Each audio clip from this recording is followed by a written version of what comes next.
हम इस कहानी में देखते हैं कुइंसा सामने का नजारा देखकर एकदम से शॉक्ड होता है और वो हंसते हुए कहता है, क्या तुम मुझसे मजाक कर रहे हो? मेजर जनरल लेवल 7 के मास्टर है। अगर मैं इनकी कॉम्बैट पावर की बात करूं तो इनका सबसे कम कॉम्बैट पावर 1 मिलियन का होगा, लेकिन लूशन ने उसे डायरेक्टली ही रोक लिया है। मुझे तो यकीन नहीं हो रहा है। इधर हम तीनों कैंडिडेट को देखते हैं जो सामने का नजारा देखकर एकदम से शॉक्ड होता है और वो तीनों लोग एकदम से घबरा रहे होते हैं और मन में सोचते हैं कि आखिरकार लूशन ने मेजर जनरल के हमले को कैसे रोका है। और हम लूशन को देखते हैं मेजर जनरल के हमले को रोकने के कारण लूशन का हाथ भी दर्द कर रहा होता है और ये देखने के बाद जी होरंग का पूरा शरीर कांपने लगता है और वो हंसते हुए कहता है, क्या हम लोगों को इस मॉन्स्टर के साथ कम्पीट करना था? मैंने तो कभी नहीं सुना था ब्राइट स्टार कंपटीशन में इतना ज्यादा शक्तिशाली कोई कंपटीटर होगा। इधर कुइंसा घबराते हुए कहती है, ये लड़का जिसका नाम लूशन है वो तो अब मुझसे भी ज्यादा स्ट्रॉन्ग हो गया है। और हम कुइंसा को देखते हैं वो कुइंसा की बातें सुनकर घबरा रही होती है। तभी कुइंसा कहता है, ये अभी केवल 18 साल का ही है और इसने तो अभी जनरल का भी टेस्ट नहीं दिया है। तभी कुइंसा को कुछ याद आता है, वो घबराने लगता है और कहता है, क्या उसने तो सचमुच अभी तक जनरल का टेस्ट नहीं दिया है? तभी कुइंसा की बातें सुनकर कुइंसा हंसने लगती है और कुइंसा घबराते हुए कहती है, मुझे ऐसा लग रहा है कि इस बार जो सबसे ज्यादा अच्छी अचीवमेंट हासिल करेगा वो लूशन होगा। इधर हम जीजिंग को देखते हैं, वो घबराते हुए कहता है, मैं पहले से ही जानता था कि मेरा मुकाबला लूशन से नहीं होने वाला है, लेकिन मैंने ये भी उम्मीद नहीं किया था कि हम दोनों के बीच में पावर का गैप इतना ज्यादा होगा। और ये अभी 4th लेवल का मार्शल आर्टिस्ट ही है, लेकिन इसके 5 लाख कॉम्बैट पावर है और इतना कॉम्बैट पावर तो 6th लेवल के मार्शल आर्टिस्ट का होता है। तब क्या होगा जब ये 5th लेवल पर पहुंचेगा या फिर 6th लेवल पर? मुझे तो ऐसा लग रहा है तब इसका कॉम्बैट पावर 1 मिलियन से भी बहुत ज्यादा हो जाएगा। और तब जब मैं उसकी उस वक्त का कॉम्बैट पावर देखूंगा तो इसके पास केवल ग्रैंड मास्टर की ही पावर नहीं होगी बल्कि सुपीरियर ग्रैंड मास्टर की पावर होगी। और मैं अब इसके बारे में क्या ही सोच सकता हूँ, इसने तो पहले ही ग्रैंड मास्टर का विल पावर दिखा दिया है। अब ग्रैंड मास्टर बनने की जर्नी इसका है वो पहले से ही तय हो गया है। जीजिंग लूशन को देखते हुए कहता है, हालांकि इसने अभी भी जो स्पेशल मैरो को ऑब्जर्व किया है वो मुझसे कई गुना ज्यादा है और इसके और मेरे बीच का जो गैप है वो अब और भी ज्यादा बढ़ रहा है। इधर हम लूशन को देखते हैं, वो घबराते हुए मेजर जनरल से कहते हैं, क्या मैंने 150 बिलियन का स्पेशल मैरो को ऑब्जर्व कर लिया है? और लूशन कहता है, मेजर जनरल आपका तो सेंस ह्यूमर बहुत ही ज्यादा अच्छा है। मेजर जनरल अफसोस करते हुए कहते हैं, ठीक है तुम इसके बारे में अब मेंशन नहीं करना। जब तुम बैटल फील्ड में जाओगे तो तुम कोशिश करना कि तुम एलियन बीस्ट को कुछ ज्यादा ही मारो, तब मुझे ऐसा लगेगा कि मैंने तुम पर जो पैसा खर्च किया है और उसे और खर्च किया है वो बेकार नहीं गया है और तुम्हें हमारे मिलिट्री रीजन को ज्वाइन करना है। अभी लूशन एटीट्यूड से कहता है, ये तो बहुत ही आम सी बात है। जब मैं बैटल फील्ड में जाऊंगा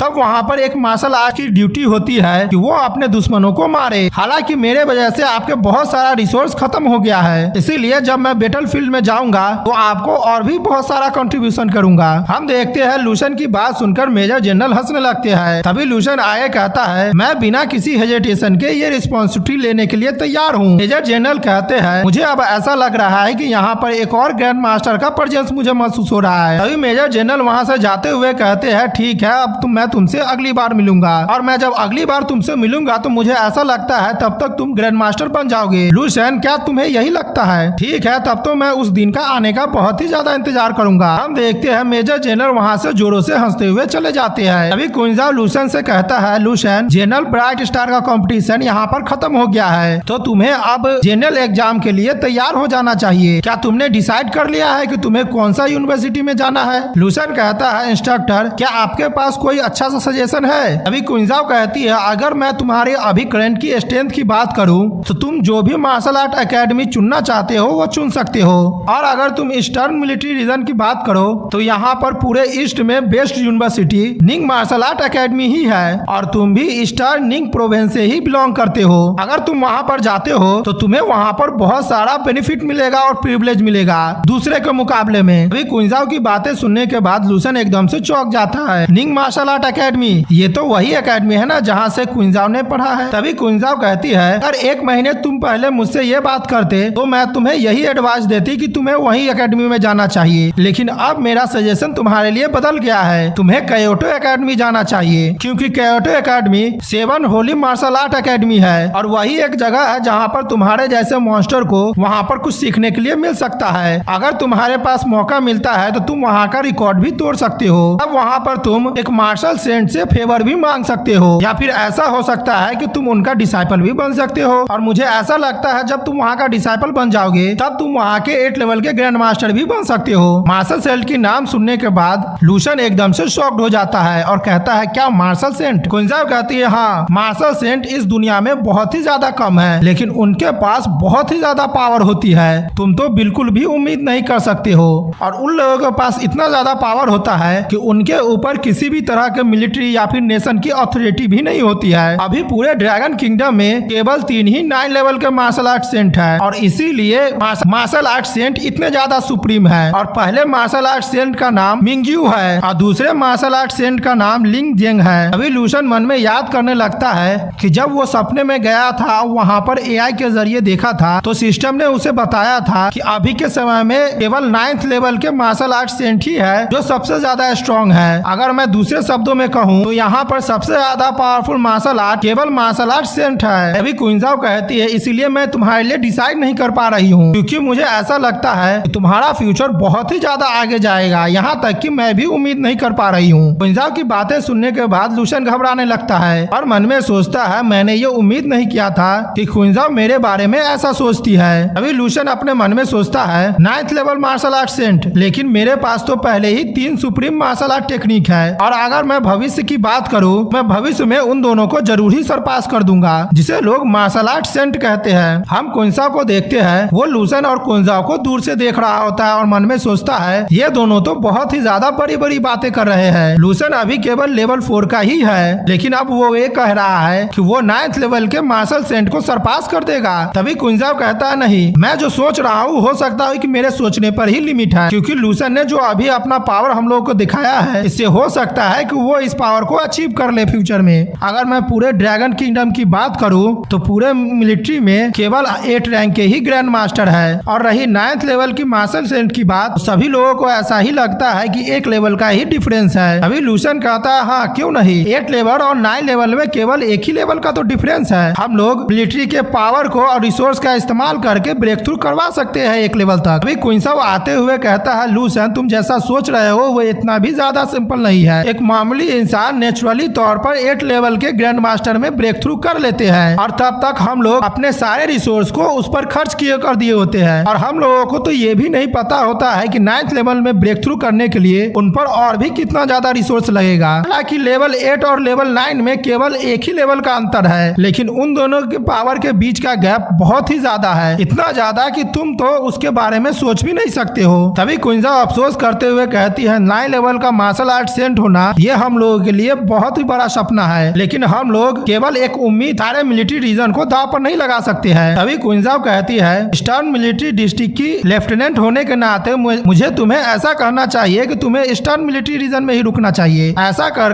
तुम्हारे पास हायर प्रोबेबिलिटी होता कि तुम फ्यूचर में हम लोग को ही ज्वाइन करते। हालांकि मेरा विश ये है कि हम लोग तुम्हें बांध कर नहीं रखना चाहते हैं, हम लोग चाहते हैं कि तुम अपना रास्ता खुद ही डिसाइड करो। क्विंजाओ की ये बातें सुनकर लूशन एकदम से चौंक जाता है और उसे फ्यूचर की बातें याद आने लगती है कि फ्यूचर में क्विंजाओ उसकी वाइफ है, और वो बहुत ही ज्यादा शर्माने लगता है। तभी लूशन अपने आप को शांत करते हुए कहता है, इंस्ट्रक्टर क्विंजाओ, मेरे लिए इतना सोचने के लिए आपका बहुत बहुत शुक्रिया, और मैंने पहले ही जनरल और मेरे बीच में प्रॉमिस हो चुका है, मैं बैटलफील्ड में जरूर जाऊंगा और अपने होमलैंड को प्रोटेक्ट करूंगा, और ये तो एक मार्शल आर्ट के ड्यूटी भी होती है। आप लोगों ने हम लोगों को जो सपोर्ट किया है और हमें रिसोर्स दिया है वो मैं अपने जिंदगी में कभी नहीं भूलूंगा। अभी हम क्विंजाओ को देखते हैं, वो लूशन को देखकर शर्माते हुए कहती है, अब तो ये बहुत ही अच्छा है। और हम लूशन और क्विंजाओ को देखते हैं, वो दोनों एक दूसरे को देखकर शर्मा रहे होते हैं, और क्विंजाओ उन दोनों को देखकर एकदम से शॉक्ड होता है। क्विंजाओ कहती है, लूशन, हालांकि यहाँ पर अब इलेक्शन खत्म हो गया है, तो कॉलेज एंट्रेंस का एग्जाम होने में कुछ ही दिन बचा हुआ है, इसीलिए तुम्हें तैयार हो जाना चाहिए और साइकिक एसोसिएशन में जाकर वहाँ का असाइनमेंट पूरा करना चाहिए, और यही केवल फास्ट तरीका है जिसके वजह से तुम स्टार नेटवर्क का एक्सेस ले सकते हो, और ये तुम्हारे लिए बहुत ही ज्यादा अच्छा होगा। लूशन कहता है, ठीक है, मैं अभी जा रहा हूँ और यहाँ से निकलने के लिए तैयारी कर रहा हूँ। हम देखते हैं लूशन वहाँ से चला जाता है। तभी क्विंजाओ को चिढ़ाते हुए कहता है, हम दोनों एक दूसरे को बहुत लंबे समय से जान रहे हैं, लेकिन अभी तुमने जैसा फेस बनाया है मैंने इससे पहले ये फेस कभी नहीं देखा था। मिस क्विंजाओ, क्या आप लूशन को मिस कर रही हैं? क्विंजाओ कहती है, ये तुम किस तरह की बकवास बातें कर रहे रहे हो। और वो क्वीन साहब को मारते हुए कहती है मैं उसे बिल्कुल भी मिस नहीं कर रही हूँ। और तभी हम देखते हैं वो पीछे आकर दीवार के पीछे छुप जाती है और अपने मन में सोचती है लूसेन। और हम देखते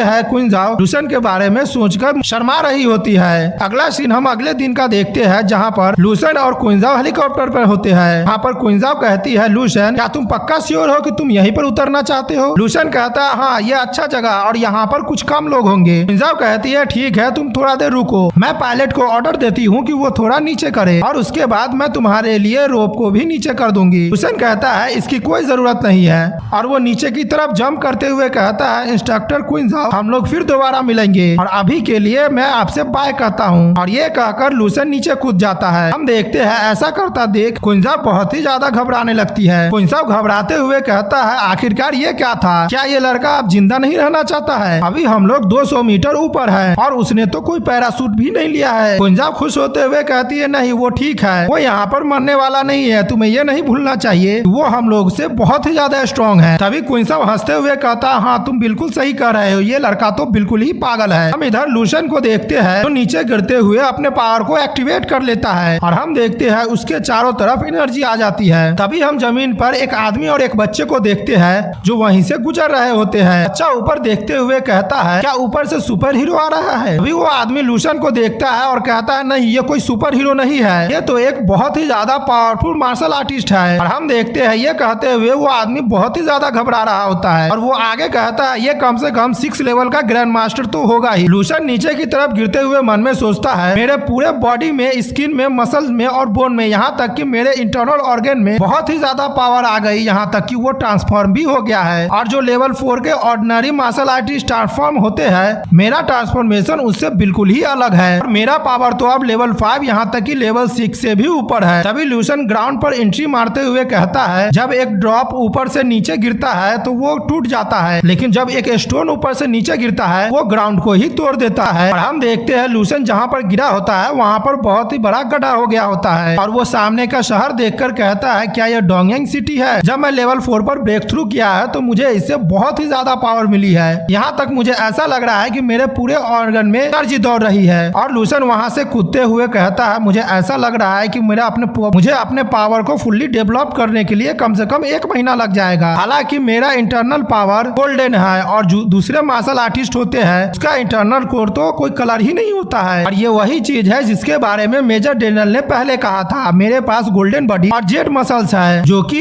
ग्रैंड मास्टर के इतना ही पावरफुल है। और जब भी मैं कोई मूव करता हूँ तो मेरे अंदर से गोल्डन लाइन का इफेक्ट आता है। डोंगयांग सिटी बस मेरे सामने ही है तो मुझे अब वहाँ पर जल्दी से जाना है और मुझे अपना साइकिक एसोसिएशन में अपना आईडी चेक करवाना है। अब मेरे पास स्टार नेटवर्क का एक्सेस आ जाएगा। मैंने सुना है कि अगर मैं वहाँ पर अचीवमेंट हासिल कर लेता हूँ तो मुझे बोनस पॉइंट भी मिलेगा जो कि जनरल एग्जाम के लिए मेरा बहुत ही ज्यादा अच्छा होगा। और हम देखते हैं लूसेन वहाँ से तेजी से दौड़कर जा रहा होता है जिसे वही आदमी और वही बच्चा देख रहे होते हैं और वो दोनों देखकर एकदम से शॉक्ड होते हैं। वो शख्स कहता है ये तो बहुत ही ज्यादा यंग है, मुझे तो इस पर विश्वास ही नहीं हो रहा है, मुझे ऐसा लग रहा है कि ऊपर से नीचे आने में इसने जरूर कोई हाई टेक का इस्तेमाल किया है तभी ये सेफली तरीके से लैंडिंग किया है। और वो जैसे ही लूसेन के जगह पर देखता है जहाँ पर लूसेन ने लैंडिंग किया था वहाँ पर बहुत ही ज्यादा गड्ढा हो गया होता है। ये देखकर वो आदमी कांपने लगता है और कहता है यहाँ पर कोई भी ऐसा सुपर हीरो नहीं है जो कि इस तरह का फिल्म बना रहा हो। इधर हम साइकिक एकेडमी का देखते हैं जहाँ पर लूसेन पहुँच गया होता है और वो सामने देखता है कि एक आदमी वहाँ पर अपने मेंटल पावर का टेस्ट दे रहा होता है जिसे देखकर लूसेन चौंकते हुए कहता है क्या यही टेस्ट है? और हम उस आदमी को देखते हैं टेस्ट देने में उस आदमी का बहुत ही ज्यादा मेहनत लग रहा होता है और उस टेस्ट में उस आदमी को कुछ नहीं करना होता है, बस एक जगह से दूसरे जगह उस बॉल को पास करना होता है बिना किसी चीज को छुए हुए। लेकिन हम देखते हैं वो बॉल वहाँ की दीवारों को छू देता है। यह देखकर वो आदमी घबराते हुए कहता है ये तो फिर से मुझसे गलती हो गई है और ये मेरा 6th अटेम्प्ट था। अभी वहाँ का एडवाइजर आके कहता है इस एज में तुम टेस्ट दे रहे हो और तुम्हारे लिए ब्रेक थ्रू करना बहुत ही ज्यादा मुश्किल होगा, तुम्हें अब घर चले जाना चाहिए और फ्यूचर में यहाँ पर आने की जरूरत नहीं है। तभी वो एडवाइजर कहती है फिर अब तुम्हारी बारी आ गई है और तुम यहाँ पर तीसरी बार आए हो। तभी हम वहाँ पर एक लड़की को देखते हैं जो कहती है तुम अपने काम से मतलब रखो, जब मैं 20 साल की थी तब मैं लेवल 1 का साइकिक मास्टर थी, ये मेरे लिए नॉर्मल बात नहीं होगी कि मैं लेवल 2 के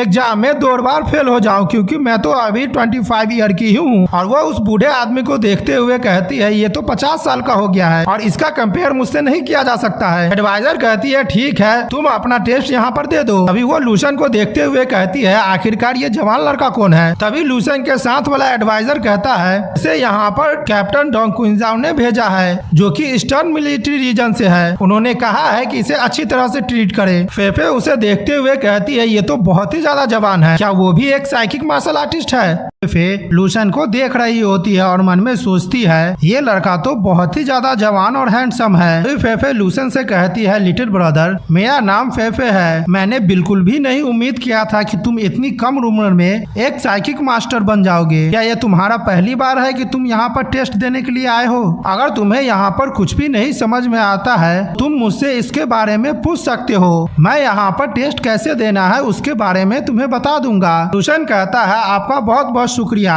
जो आपने मेरे लिए इतना सोचा है। हालांकि इस बार ये मेरा पहला है कि मैं पहली बार ये टेस्ट दे रहा हूँ, लेकिन मैंने यहाँ पर किसी और को भी ये टेस्ट देते हुए देखा है, इसीलिए यहाँ पर कैसे टेस्ट देना है मुझे पता है। तभी फेफे कहने लगती है हाँ तुमने बिल्कुल सही कहा है, ये पूरा 3 टेस्ट दिया जाता है। पहला टेस्ट होता है कि इंस्ट्रूमेंट के जरिए तुम्हारे स्ट्रेंथ पावर और साइकिक पावर के प्योरिटी को चेक किया जाता है। उसके बाद यहाँ पर प्रैक्टिकल टेस्ट होता है जो कि तुम्हें कुछ समय दिया जाता है और तुम्हें उसी समय में बहुत सारे बॉल को अपने साइकिक पावर से कंट्रोल करना होता है और फिर यहाँ पर दीवारों में जो ग्लास लगा हुआ है उनके अंदर से उन्हें निकालना होता है बिना किसी ग्लास को छुए हुए। और ये ग्लास बहुत ही ज्यादा कमजोर है, तुम अगर आयरन बॉल से इसे हल्का सा भी टच करोगे तो ये टूट जाएगा। इससे पहले यहाँ पर जिस शख्स ने टेस्ट दिया था वो लेवल 1 का साइकिक मास्टर था, इसीलिए उसे केवल एक ही ग्लास को पार करना था और मैं यहाँ पर लेवल 2 का टेस्ट देने के लिए आया हूँ, इसीलिए मुझे 5 लेयर को पास करना है। हालांकि लेवल 1 का टेस्ट बहुत ही ज्यादा इजी है, लेकिन मैं लेवल 2 में हूँ और उसका टेस्ट बहुत ही ज्यादा मुश्किल है। और हम देखते हैं फेफे हाथ जोड़कर प्रार्थना कर रही होती है और घबराते हुए कहती है गॉड मुझे आशीर्वाद दीजिएगा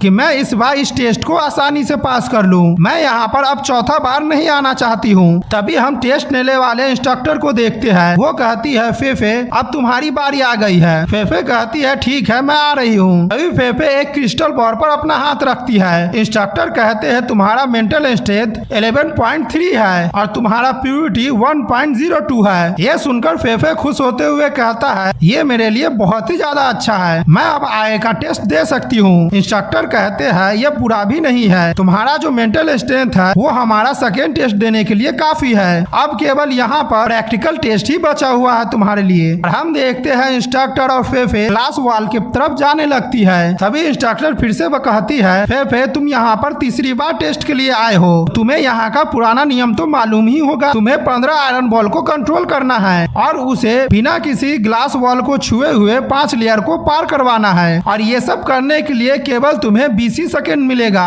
ये सुनकर फेफे बहुत ज्यादा घबराने लगती है और कहती है ठीक है आप टेस्ट अब स्टार्ट कीजिए। तभी हम फेफे को देखते हैं वो अपना साइकिक पावर इस्तेमाल करके आयरन बॉल को उठाने लगती है। उसे ऐसा करता देख लूसन अपने मन में सोचता है ओह तो ये बात है, इसे एक ही समय में 15 आयरन बॉल को कंट्रोल करना है और इसे लेवल 2 के साइकिक मास्टर के लिए एक हार्ड टेस्ट माना जाता है। और इस टेस्ट को देते हुए सबसे ज्यादा जरूरी बात तो ये होती है कि एक मेंटलिस्ट को अपने मेंटल पावर को कंसंट्रेशन करने की बहुत ही ज्यादा जरूरत होती है, नहीं तो अगर उसका ध्यान थोड़ा सा भी भटकेगा तो उसका आयरन बॉल ग्लास बॉल को बर्बाद कर देगा।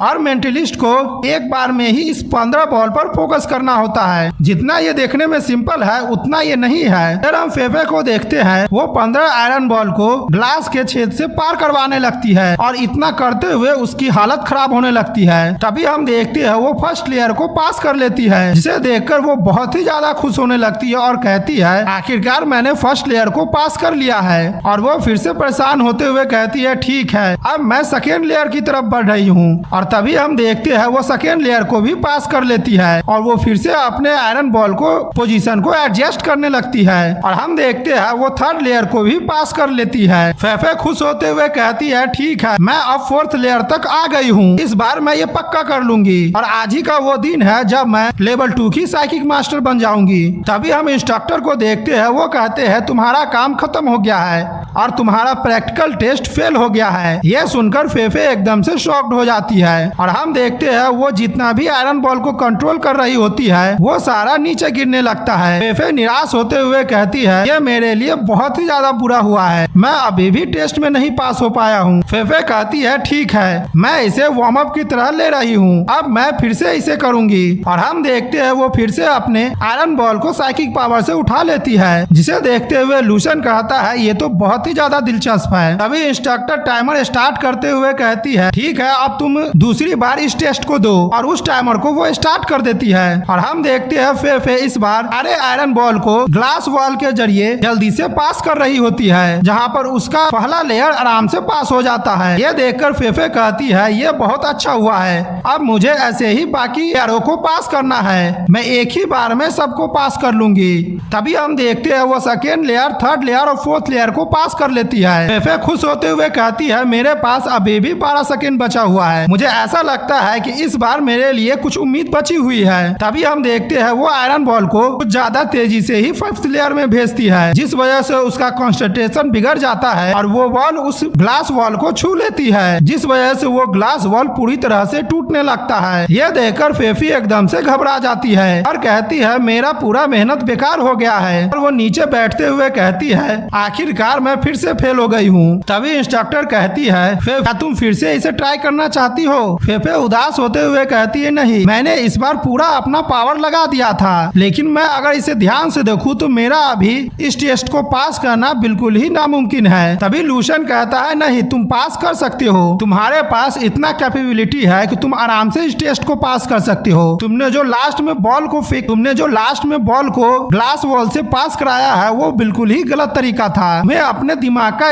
और भी ज्यादा इस्तेमाल करना चाहिए, तुम्हें इस बात पर फोकस नहीं करना चाहिए कि तुम्हारे सामने क्या है, तुम्हें इस बात पर फोकस करना चाहिए कि उसके पीछे क्या है। फेफे लूशन के बातें सुनकर एकदम से चौंक जाती है और वो थोड़ा शॉक्ड होते हुए कहती है तुम्हारा कहने का क्या मतलब है? तभी लूशन कहता है तुम्हें बस ऐसे करना चाहिए कि तुम्हें सबसे पहले आयरन बॉल के पोजीशन को ग्लास वॉल के हिसाब से एडजस्ट कर लेना चाहिए, तब तुम्हें उसे ग्लास वॉल के जरिए पास करवाना चाहिए और फिर तुम्हें उसके आयरन बॉल को कॉरस्पॉन्डिंग होल के जरिए पास करवाना चाहिए। यह सुनकर फेफे घबराते हुए कहती ये तुम्हारा मेथड गलत नहीं है, लेकिन इसे करने में बहुत ही ज्यादा समय लग जाएगा और साइकिक मास्टर के पावर पर भी बहुत ज्यादा बर्डन आएगा, और साथ ही में ये करना बहुत ही ज्यादा रिस्की है। तभी लूशन कहता है ये टेस्ट केवल स्ट्रेंथ का ही नहीं है बल्कि कैलकुलेशन का एबिलिटी का भी टेस्ट है, जो कि साइकिक मास्टर अपने मेंटल पावर का इस्तेमाल करके करते हैं। तुम्हें शुरुआत से ही तुम्हें तय कर लेना होगा कि तुम्हें कौन से होल में आयरन बॉल को पास करवाना है और फिर तुम्हें वैसा ही करना होगा,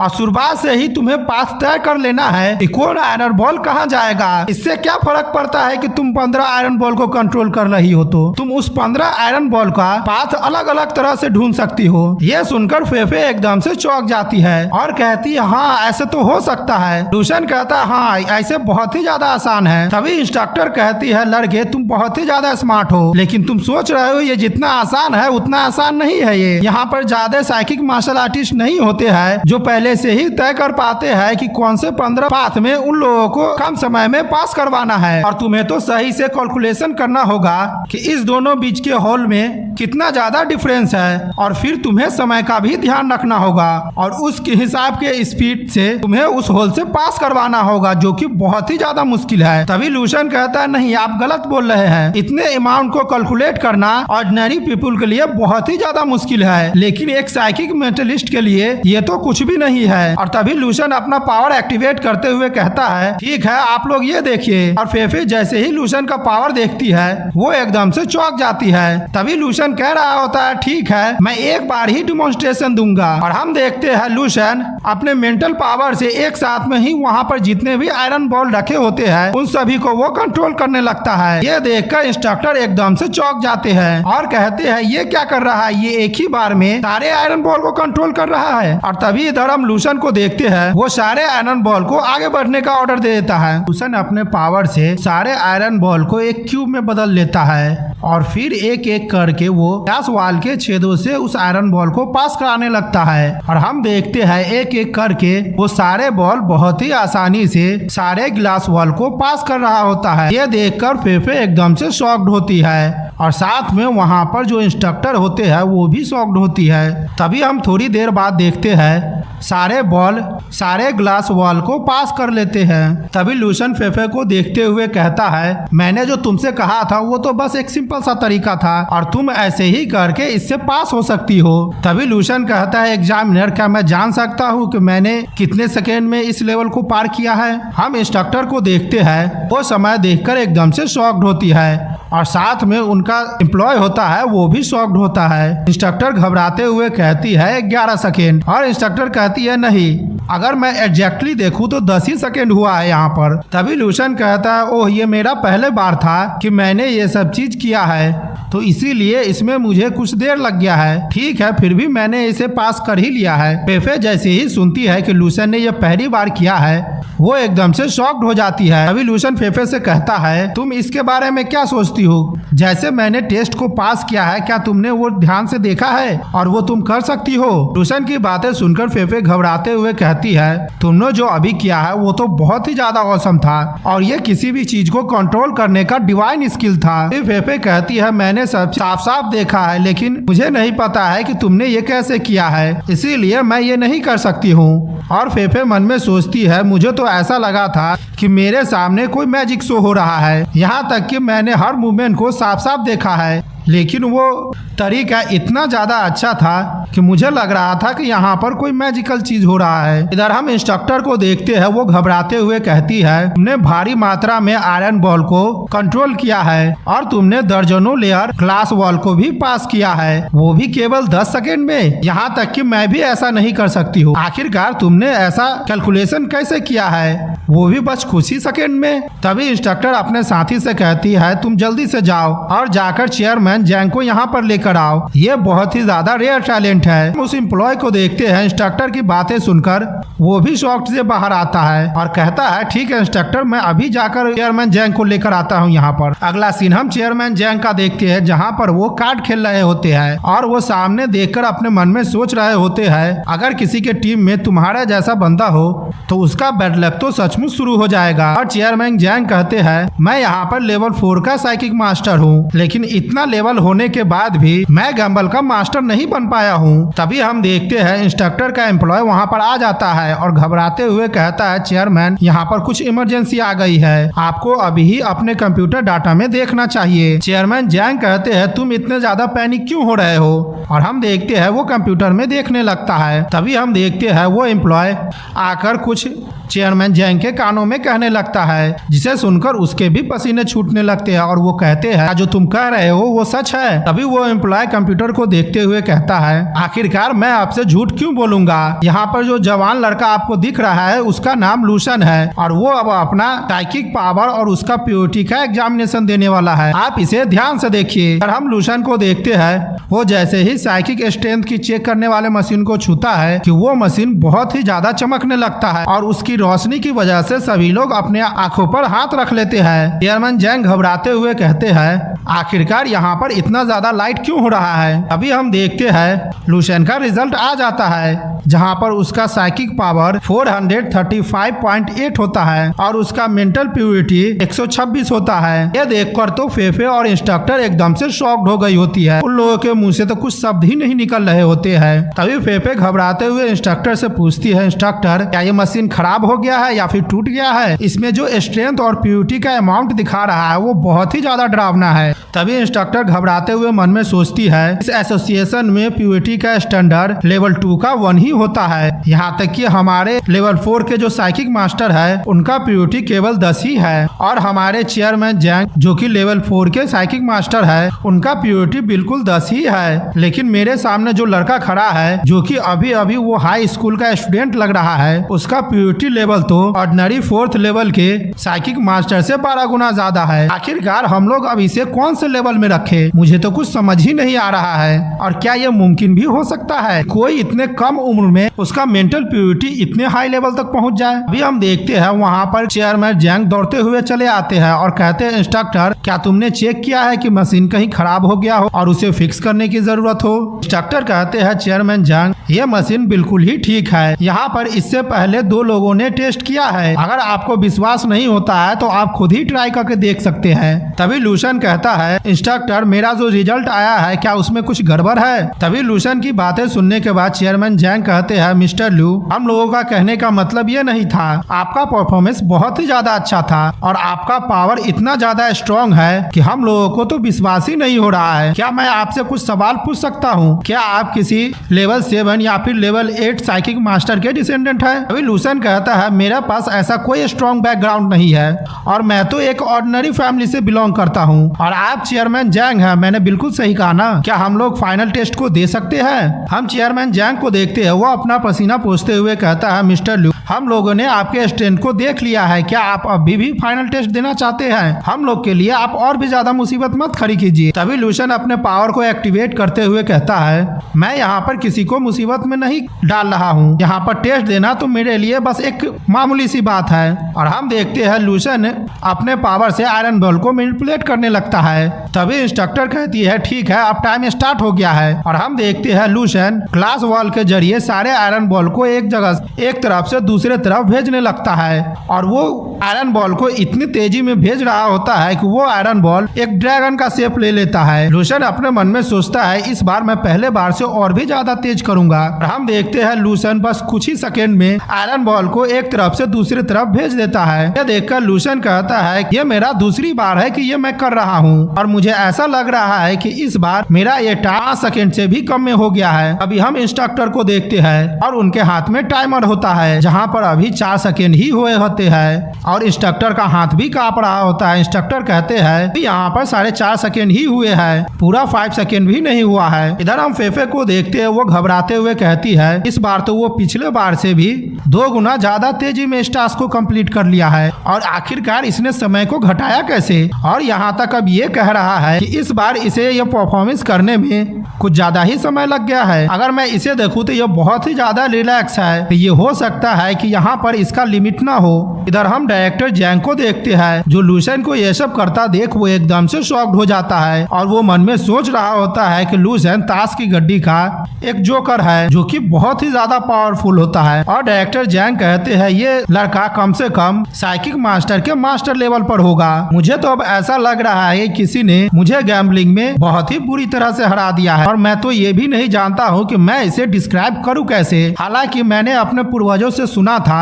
कि यहाँ पर जो यंगर टैलेंट होता है वो पुराने टैलेंट को पीछे छोड़ देता है, लेकिन मैं ये अपने जिंदगी में पहली बार देख रहा हूँ। यहाँ पर कोई यंगर जनरेशन है पुराने जनरेशन के टैलेंट को सरपास कर दिया है। तभी चेयरमैन जैंग कहने लगते हैं, मिस्टर लू आपके स्ट्रेंथ को हमारे एसोसिएशन ने रिकॉग्नाइज कर लिया है। मैं बाद में आपको पर्सनली सर्टिफिकेट बनाकर दूंगा और खुद ही बेच दूंगा, लेकिन हम लोगों की दिक्कत की बात तो ये है कि हम लोग आपको ज्यादा से ज्यादा लेवल 4 का साइकिक मास्टर का बैच दे सकते हैं। अगर आप इससे ऊपर का साइकिक लेवल का मार्शल आर्ट बैच लेना चाहते हैं तो आपको सीनियर एसोसिएशन में जाना होगा जो कि सेंटर में है। तभी लूशन हंसते हुए कहता है, चेयरमैन जैंग ये मेरे लिए बिल्कुल ही ठीक है। और चेयरमैन जैंग मैं आपसे एक बात बताना चाहता हूँ, मैं अभी हाई स्कूल का स्टूडेंट ही हूँ और कॉलेज के एग्जाम के लिए तैयारी कर रहा हूँ, तो आपको नर्वस होने की जरूरत नहीं है। चेयरमैन जैंग जैसे ही सुनते हैं लूशन ये सब चीज कॉलेज में जाने के लिए कर रहा है तो वो एकदम से शॉक्ड हो जाता है। हम फेफे को देखते हैं, वो घबराते हुए कहती है, लूशन क्या मैं जान सकती हूँ कि तुम्हारा उम्र क्या है? लूशन कहता है, इस बार मैं 18 साल का हो जाऊंगा। मुझसे ये क्यों पूछ रही हो? क्या मैं देखने में एक हाई स्कूल स्टूडेंट नहीं लग रहा हूँ या फिर तुम ये सोच रहे हो कि मैं एशियन जमाने का कोई मास्टर हूँ जो कि बहुत ज्यादा बूढ़ा है लेकिन अपने पावर से अपने फेस को जवान रखे हुआ है? हम फेफे को देखते हैं, ये सुनकर वो शर्माने लगती है और शॉक्ड होते हुए कहती है, तुम्हें कैसे पता चला है कि मैं यही सोच रही हूँ? फिर लूशन कहता है, मिस, मुझे ऐसा लगता है कि आप फैंटेसी नोवेल कुछ ज्यादा ही पढ़ते हैं, तो आपको इतना ज्यादा फैंटेसी नोवेल नहीं पढ़ना चाहिए। 2 महीने बाद मैं कॉलेज एंट्रेंस एग्जाम देने वाला हूँ। अगर साइकिक मास्टर का सर्टिफिकेट कॉलेज एंट्रेंस एग्जाम में मुझे कुछ और पॉइंट बढ़ाने में मदद नहीं करता तो मैं यहाँ पर यह टेस्ट भी नहीं देने आता। तभी फेफे शर्माते हुए कहती है, लूसेंट, यहाँ पर एक और चांस है, मैं यहाँ पर अभी असाइनमेंट को पूरा कर सकता हूँ। तुम्हें क्या लगता है, क्या मुझे एक बार और ट्राई करना चाहिए? लूसेंट कहता है, हाँ, अगर तुम्हारे पास दूसरा मौका है तब तो तुम्हें उसे जरूर ट्राई करना चाहिए, हो सकता है कि तुम इस बार पास हो जाओ। तभी हम लूसेंट को देखते हैं, वो फेफे के पास चला जाता है और फेफे का हाथ पकड़ते हुए कहता है, तुम्हें सबसे पहले रिलैक्स होने की जरूरत है। और हम देखते हैं लूसेंट जैसे ही फेफे का हाथ पकड़ती है तो वो एकदम से शर्माने लगती है और लूसेंट कहता है, ठीक है, सबसे पहले आयरन बॉल को देखो और उसे फील करो, तब उस पर तुम अपने पावर का अप्लाई करना। हम इस कहानी के इस पार्ट में देखते हैं जहाँ पर फेफे बहुत ही ज्यादा खुश हो रही होती है और कहती है, आखिरकार मैंने इस टेस्ट को पास कर ही लिया है। और वो दौड़कर लूशन के पास चली आती है। लूशन कहता है, तुमने देखा ना, इस टेस्ट को पास करना उतना भी ज्यादा मुश्किल नहीं था। फेफे कहती है, इस सब चीज के लिए मुझे आपको शुक्रिया अदा करना चाहिए। अगर आपने मुझे ये सब नहीं सिखाया होता तो मैं आज यहाँ पर पास भी नहीं हो पाती। तभी चेयरमैन जैंग कहते हैं, तुम दोनों को टेस्ट को पास करने के लिए बहुत बहुत बधाई हो। ये कैसा रहेगा कि हम लोग आज रात को साथ में मिलकर डिनर करें, क्योंकि डोंगिंग प्रोविंस में साइकिक एसोसिएशन में आज कोई दूसरा 4th लेवल का साइकिक मास्टर बना है। लूशन कहता है, नहीं, इसके लिए आपका बहुत बहुत शुक्रिया, लेकिन यहाँ पर डिनर पार्टी की कोई भी जरूरत नहीं है। तभी हम देखते हैं फेफे और चेयरमैन जैंग लूशन के सामने बहुत क्यूट सा फेस बनाने लगते हैं। ये देखकर लूशन कहता है, ठीक है, मैं भी उस पार्टी में आ जाऊंगा। ये सुनकर चेयरमैन जैंग और फेफे बहुत ही ज्यादा खुश हो जाते हैं। चेयरमैन जैंग कहते हैं, मिस्टर लू, हमारे एसोसिएशन ने आपके लिए पहले ही होटल में कमरा बुक कर दिया है, आप पहले वहाँ पर जाकर कुछ आराम कर लीजिए, फिर हम लोग दोपहर में आपको पिक करने के लिए आ जाएंगे। फेफे कहती है, ठीक है, मेरे पास कार है, मैं लूशन को अपने साथ ले जा रही हूँ और होटल तक ड्रॉप कर दूंगी और आप इसके लिए बिल्कुल भी फिक्र मत कीजिए चेयरमैन जैंग। अगले सीन में हम फेफे और लूसन को देखते हैं जहाँ पर फेफे अपने कार का दरवाजा खोल रही होती है और उसके पास लूसन जाते हुए कहता है, ये कार तो बहुत ही ज्यादा सुंदर है। तभी हम देखते हैं वो दोनों कार में बैठ जाते हैं। चेयरमैन जैंग कहते हैं, लूसन, ठीक है, अब हम आज रात में मिलेंगे। लूसन कहता है, ठीक है चेयरमैन जैंग, अब हम लोग चलते हैं। और हम देखते हैं फेफे और लूसन कार से निकल जाते हैं और चेयरमैन जैंग अभी भी उन लोग को देख ही रहे होते हैं। अगला सीन हम लूसन का देखते हैं जहाँ पर फेफे लूसन को देखकर मन में सोच रही होती है, मैं जब भी इसे देखती हूँ तो ये देखने में बस एक मामूली सा यंग गाय लगता है, लेकिन इसे देखकर ये कौन सोच सकता है कि ये 4th लेवल का जीनियस साइकिक मास्टर है। अब तो इसकी पावर को देखकर साइकिक एसोसिएशन के चेयरमैन भी इसे बहुत ही ज्यादा रिस्पेक्ट दे रहे हैं। ये बहुत ही ज्यादा यंग और हैंडसम है और इसका फिजिक भी बहुत ही ज्यादा अच्छा है और इसका टैलेंट तो बहुत ही ज्यादा टेरिफाइंग है। अगर मैं इसका कंपेयर सेकेंड जनरेशन के रिच किड से करूँ तो वो लूसन के सामने तो बिल्कुल ही एक कचरा है। हम फेफे को देखते हैं जो सेकेंड जनरेशन के रिच किड के बारे में सोच कर बहुत ही ज्यादा परेशान हो रही होती है। तभी फेफे लूसन को देखता है और वो देखती है कि लूसन उसे ही देख रही है। लूसन को अपनी तरफ देखते हुए देख फेफे एकदम से शर्माने लगती है और मन में सोचती है, क्या लूसन का नजर मुझ पर ही है, लेकिन इसका मतलब क्या है और वो ऐसे क्यों कर रहा है। और हम देखते हैं फेफे बहुत ही ज्यादा शर्मा रही होती है और मन में सोचती है, क्या ऐसा हो सकता है कि वो मुझे पसंद कर रहा हो। तभी वो शॉक्ड होते हुए कहती है, नहीं, ऐसा मुमकिन नहीं हो सकता है, हम लोग तो केवल 1 घंटे पहले ही मिले हैं। तभी फेफे सोचते हुए कहती है, नहीं रुको, ये अभी टीनएजर है और कुछ टीनएजर लड़के होते हैं जो अपने से बड़ी उम्र के लड़कियों को पसंद करते हैं। मैं इससे मना नहीं कर सकती हूँ कि मैं देखने में बहुत ही ज्यादा खूबसूरत लगती हूँ और मेरा फिगर भी बहुत ही ज्यादा अच्छा है और मैं तो एक मैच्योर वुमेन लग रही हूँ, तो लूसन जरूर ही मुझे पसंद करता है। ठीक है, इसमें कोई प्रॉब्लम भी नहीं है क्योंकि लूसन बहुत ही ज्यादा पावरफुल है। अगर हम दोनों कपल बन जाते हैं तो वो बहुत ही अच्छा कॉम्बिनेशन होगा। फेफे गाड़ी का रफ्तार बढ़ाते हुए कहती है, ठीक है, मुझे अब इस मौके को नहीं गंवाना है और लूसन को अपने हाथ से अब नहीं निकलने देना है। तभी हम देखते हैं होटल के पास आकर फेफे गाड़ी को रोक देती है और कहती है, लूसन, हम लोग यहाँ पर पहुँच गए हैं। लूसन उतरते हुए कहता है, यहाँ तक मुझे लिफ्ट देने के लिए तुम्हारा बहुत बहुत शुक्रिया। फेफे शर्माते हुए कहती है, लूसन, तुम आगे अब क्या करने वाले हो। अभी लूसन कहता है, फेफे, तुम्हारे लिए अच्छा यही होगा कि तुम यहाँ से जल्दी से भाग जाओ। ये सुनकर फेफे एकदम से शॉक्ड हो जाती है और कहती है, क्या मैं यहाँ से भाग जाऊँ, लेकिन आखिरकार मैं यहाँ से क्यों भागूं। तभी लूसन पीछे की तरफ इशारा करते हुए कहता है, तुमने जब कार का स्पीड बढ़ाया था तब तुमने 5 रेड लाइट को क्रॉस कर दिया था और पीछे 2 पुलिस की कार है जो तुम्हें चेस कर रही है। हालांकि तुम एक साइकिक मास्टर हो, लेकिन तुम्हें कार सेफली ड्राइव करना चाहिए। यह सुनकर फेफे एकदम से शॉक्ड हो जाती है और घबराने लगती है। अभी वो वहाँ से कार तेजी में चलाते हुए कहती है, मिस्टर लू, मैं आज रात कर आकर तुम्हें पिक कर लूंगी, और वो वहाँ से चली जाती है। अगला सीन हम होटल के कमरे का देखते हैं, जहाँ पर लूशन टेलीविजन में न्यूज देख रहा होता है, जहाँ पर ही लिंगस्यू का ही न्यूज आ रहा होता है। उसे देखते हुए लूशन कहता है, ही लिंगस्यू का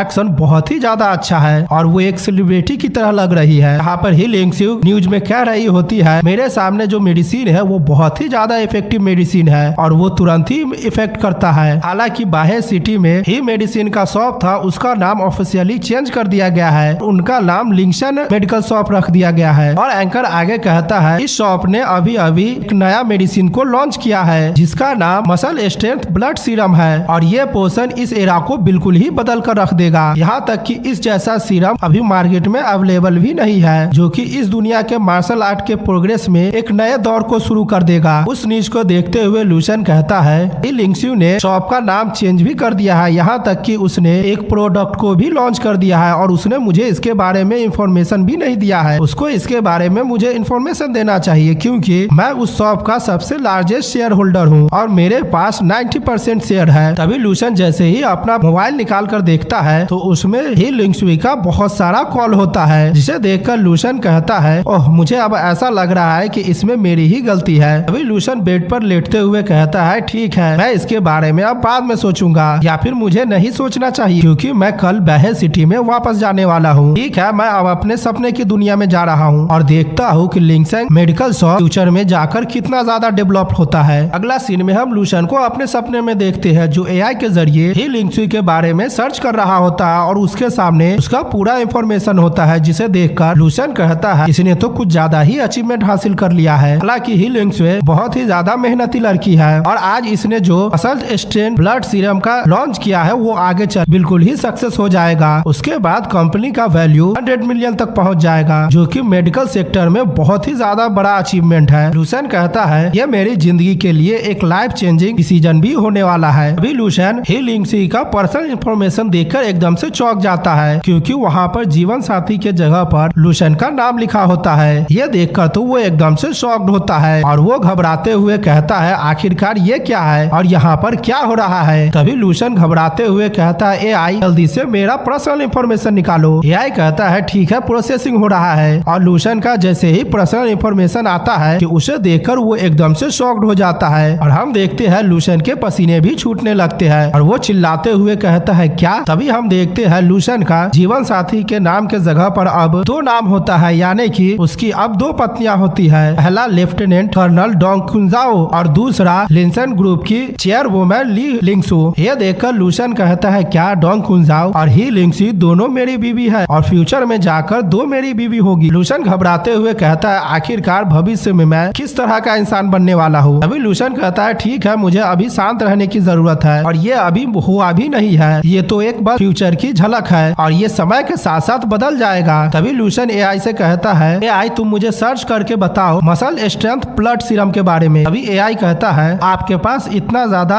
हाई लेवल की अथॉरिटी नहीं है, इसीलिए 5 लेवल के एबव का मेडिसिन को आप एक्सेस नहीं कर सकते हैं। तभी लूशन घबराते हुए मन में सोचता है, मैंने सोचा था कि मेरा जो आइडिया था वो बहुत ही ज्यादा अच्छा था। मैं चाहता था मैंने यहाँ पर अपने ही एरा में मसल स्ट्रेंथ ब्लड सीरम का इस्तेमाल कर दिया है और जब 10,000 साल बीत जाएंगे तो ये सीधा ही ट्रांसफॉर्म हो जाएगा और 5 लेवल से भी ऊपर का रेयर मेडिसिन बन जाएगा और ऐसे ही मैं बहुत सारे मेडिसिन को रिलीज करता रहूं तो 10,000 सालों के बाद ह्यूमन सिविलाइजेशन बहुत ही ज्यादा इफेक्टेड होगा, यहाँ तक कि वो बहुत ही ज्यादा डेवलप भी हो जाएगा। तभी लूशन शॉक्ड होते हुए कहता है, हाँ ऐसा हो सकता है, इससे तो हमारा फ्यूचर भी बदल सकता है। तभी लूशन कहता है, एआई जल्दी से तुम मुझे हिस्ट्री दिखाओ। और लूशन घबराते हुए हिस्ट्री को देखता है और मन में सोचता है, हाँ यहाँ पर सचमुच कुछ चेंज हुआ है। यहाँ पर जो अर्थ का डिस्ट्रक्शन होने वाला था उसमें कुछ साल और देरी हो गई थी। जब मैंने पिछली बार चेक किया था तब अर्थ की डिस्ट्रक्शन कुछ ज्यादा ही पहले हो गया था, लेकिन इस बार कुछ सालों बाद हुआ है। इसका मतलब ये है कि 10,000 सालों में मेरा मसल स्ट्रेंथ ब्लड सीरम पूरे ह्यूमन सिविलाइजेशन को बहुत ही ज्यादा इफेक्ट किया है, जिस वजह से इस बार वे लोग कुछ और सालों तक सरवाइव कर पाए हैं। तभी लूशन अपने हाथों में 3 टेक्निक को रखा होता है और वो मन में सोच रहा होता होता है क्या होगा अगर वहाँ पर 3 11th लेवल का सुप्रीम टेक्निक हो। अब क्या ऐसा हो सकता है कि ह्यूमन सिविलाइजेशन का जो डिस्ट्रक्शन का किस्मत है वो बदल जाए। तभी लूशन घबराते हुए कहता है नहीं, अगर मैं इन सारे टेक्निकों को अपने समय में सबके सामने लाऊंगा तो ये हो सकता है कि फ्यूचर में ह्यूमन सिविलाइजेशन बच जाए, या फिर ये भी हो सकता है कि ये टेक्निक किसी गलत आदमी के हाथ में पड़ जाए जिस वजह से फ्यूचर का दुनिया पूरी तरह से बर्बाद ही हो जाए। मैं यहाँ पर अब कुछ लापरवाही नहीं कर सकता हूँ। मैं जल्दी करने के चक्कर में ऐसे तो मैं पूरी दुनिया को ही बर्बाद कर दूंगा और यहाँ तक कि पूरा सोसाइटी ही खत्म हो जाएगी और मेरी फैमिली और मैं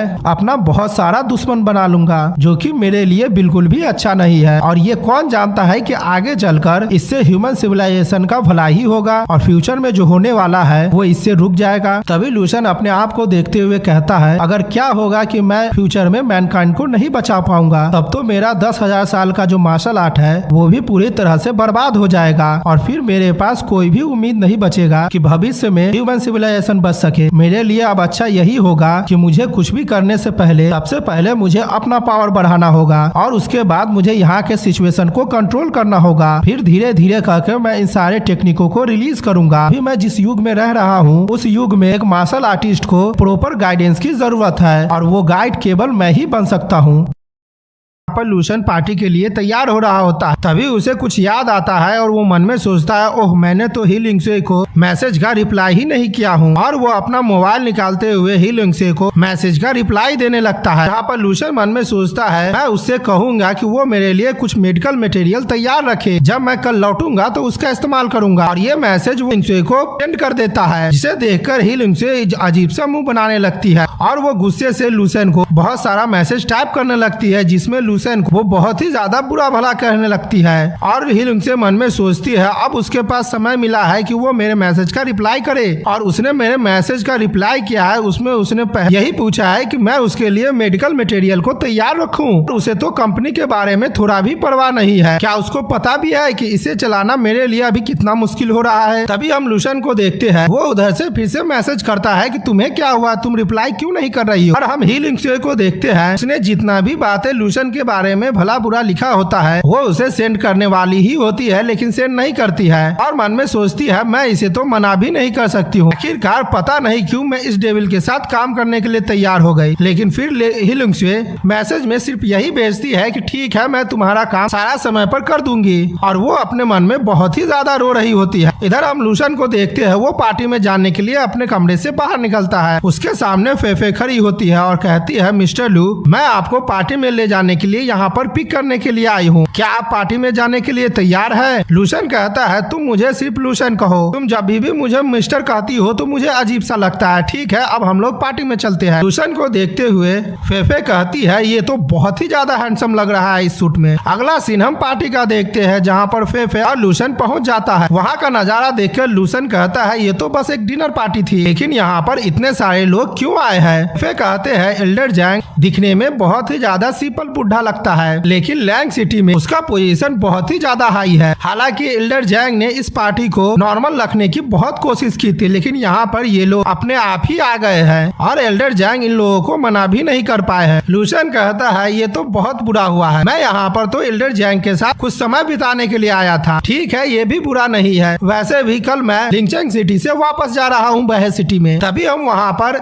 साइकिक एसोसिएशन के चेयरमैन एल्डर जैंग को देखते हैं, जिसे बहुत सारे लोग घेरे खड़े होते हैं। कुछ लड़कियां उन्हें देखते हुए कहते हैं एल्डर जैंग जो मुझसे कह रहे हैं वो बहुत ही ज्यादा मुझे चौंकाने वाली बात है और मुझे तो उस पर विश्वास ही नहीं हो रही है। एल्डर जैंग कहते हैं अगर मैं अपने आंखों से नहीं देखा होता तो मुझे भी ये विश्वास नहीं होता, लेकिन मैंने जो कहा है वो बिल्कुल ही सच है। और वो मन में सोच रहे होते हैं हमारे एंसेस्टर ने जो भी हमसे कहा है वो बिल्कुल ही सच है। हमारा यंगर जनरेशन ओल्ड जनरेशन को रिप्लेस कर देता है। अब हमारे पास यहाँ पर बहुत ही अच्छा टैलेंट है। अभी हम उस पार्टी में डैन और उसकी फ्रेंड को देखते हैं। उसकी फ्रेंड कह रही होती है आज का पार्टी कोई ऑर्डिनरी पार्टी नहीं है, तुम यहाँ पर ध्यान से देखो, यहाँ तक कि लैंगचेंग सिटी के मेयर भी आए हुए हैं और साइकिक एसोसिएशन के चेयरमैन भी यहाँ पर है। लैंगचेंग सिटी में जितना भी हाई स्टेटस के लोग हैं ऑलमोस्ट सभी यहाँ पर आए हुए हैं। अगर हम लोग यहाँ पर लकी नहीं होते तो हम लोगों को यहाँ पर आने भी नहीं दिया जाता, क्योंकि इस पार्टी में बहुत सारे इन्फ्लुएंसर आए हुए हैं और जो साइकिक एसोसिएशन के चेयरमैन जैंग है वो यहाँ पर बहुत ही ज्यादा हाई स्टेटस रखते हैं। क्या तुम्हें पता भी है साइकिक मास्टर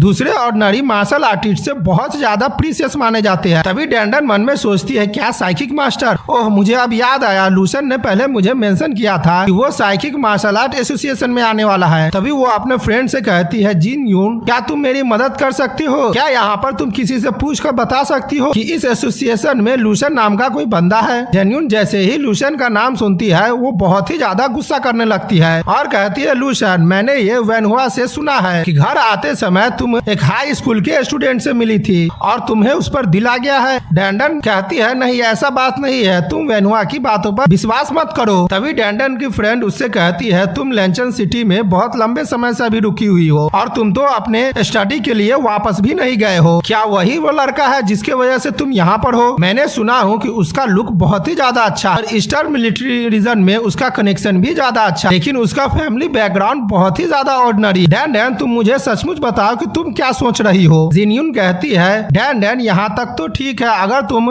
किसी गरीब लड़के को कॉलेज में डेट करती हो जिसके पास कोई भी बैकग्राउंड नहीं है तो उसके लिए मुझे ऑब्जेक्शन नहीं है क्योंकि तुम्हारे पास समय है इस सब चीज को करने के लिए, लेकिन ये बात केवल डेट तक ही सीमित रहे क्योंकि उससे तुम्हारा जल्द ही ब्रेकअप हो जाएगा। लेकिन तुम तो हाई स्कूल स्टूडेंट के प्यार में गिर गई हो, क्या तुम्हारा दिमाग ठीक है ना? अभी डैंडन कहती है लूसन वो कोई नॉर्मल हाई स्कूल का स्टूडेंट नहीं है। डैंडन का फ्रेंड गुस्सा करते हुए कहती है लेकिन वो तो अभी हाई स्कूल का स्टूडेंट ही है ना। ठीक है उसके बारे में मैं तुमसे और भी बात नहीं करना चाहती हूँ। तभी डैंडन अपने मन में सोचती है जब से मैं और लूसन अलग हुए थे तब से मैं लेंचन सिटी में ही हूँ क्योंकि लूसन ने मुझसे कहा था कि वो यहाँ पर जल्दी या फिर देर से लेंचन सिटी में आएगा और मैंने उसे बहुत सारा मैसेज भी किया है लेकिन लूसन ने उसका रिप्लाई नहीं दिया है, यहाँ तक कि उसने उसे पढ़ा भी नहीं है। क्या वो मेरे बारे में थोड़ा भी फील नहीं करता है? तभी जिनयून कहती है डैंडन तुम मेरी सबसे अच्छी सिस्टर हो, ठीक है मैं तुम्हें बता रही हूँ कि आज का पार्टी इसलिए रखा गया है क्योंकि हमारे सिटी में एक नया 4th लेवल का साइकिक मास्टर अपेयर हुआ है जो कि इल्डर जैंग के लेवल का ही है और उसके बारे में जैसे ही यहाँ के लोगों को पता चला है तो केवल लैंगचेंग सिटी ही नहीं बल्कि पूरा डोंगिंग प्रोविंस हिल गया है। तुम इस बात की कल्पना करो कि अगर हम लोग उस बिग फिगर वाले बंदे से मिलते हैं तो हमारी फैमिली की जो अभी पोजीशन है वो कितना ज्यादा हाई हो जाएगा। तभी डैंडन हंसते हुए कहती है क्या जो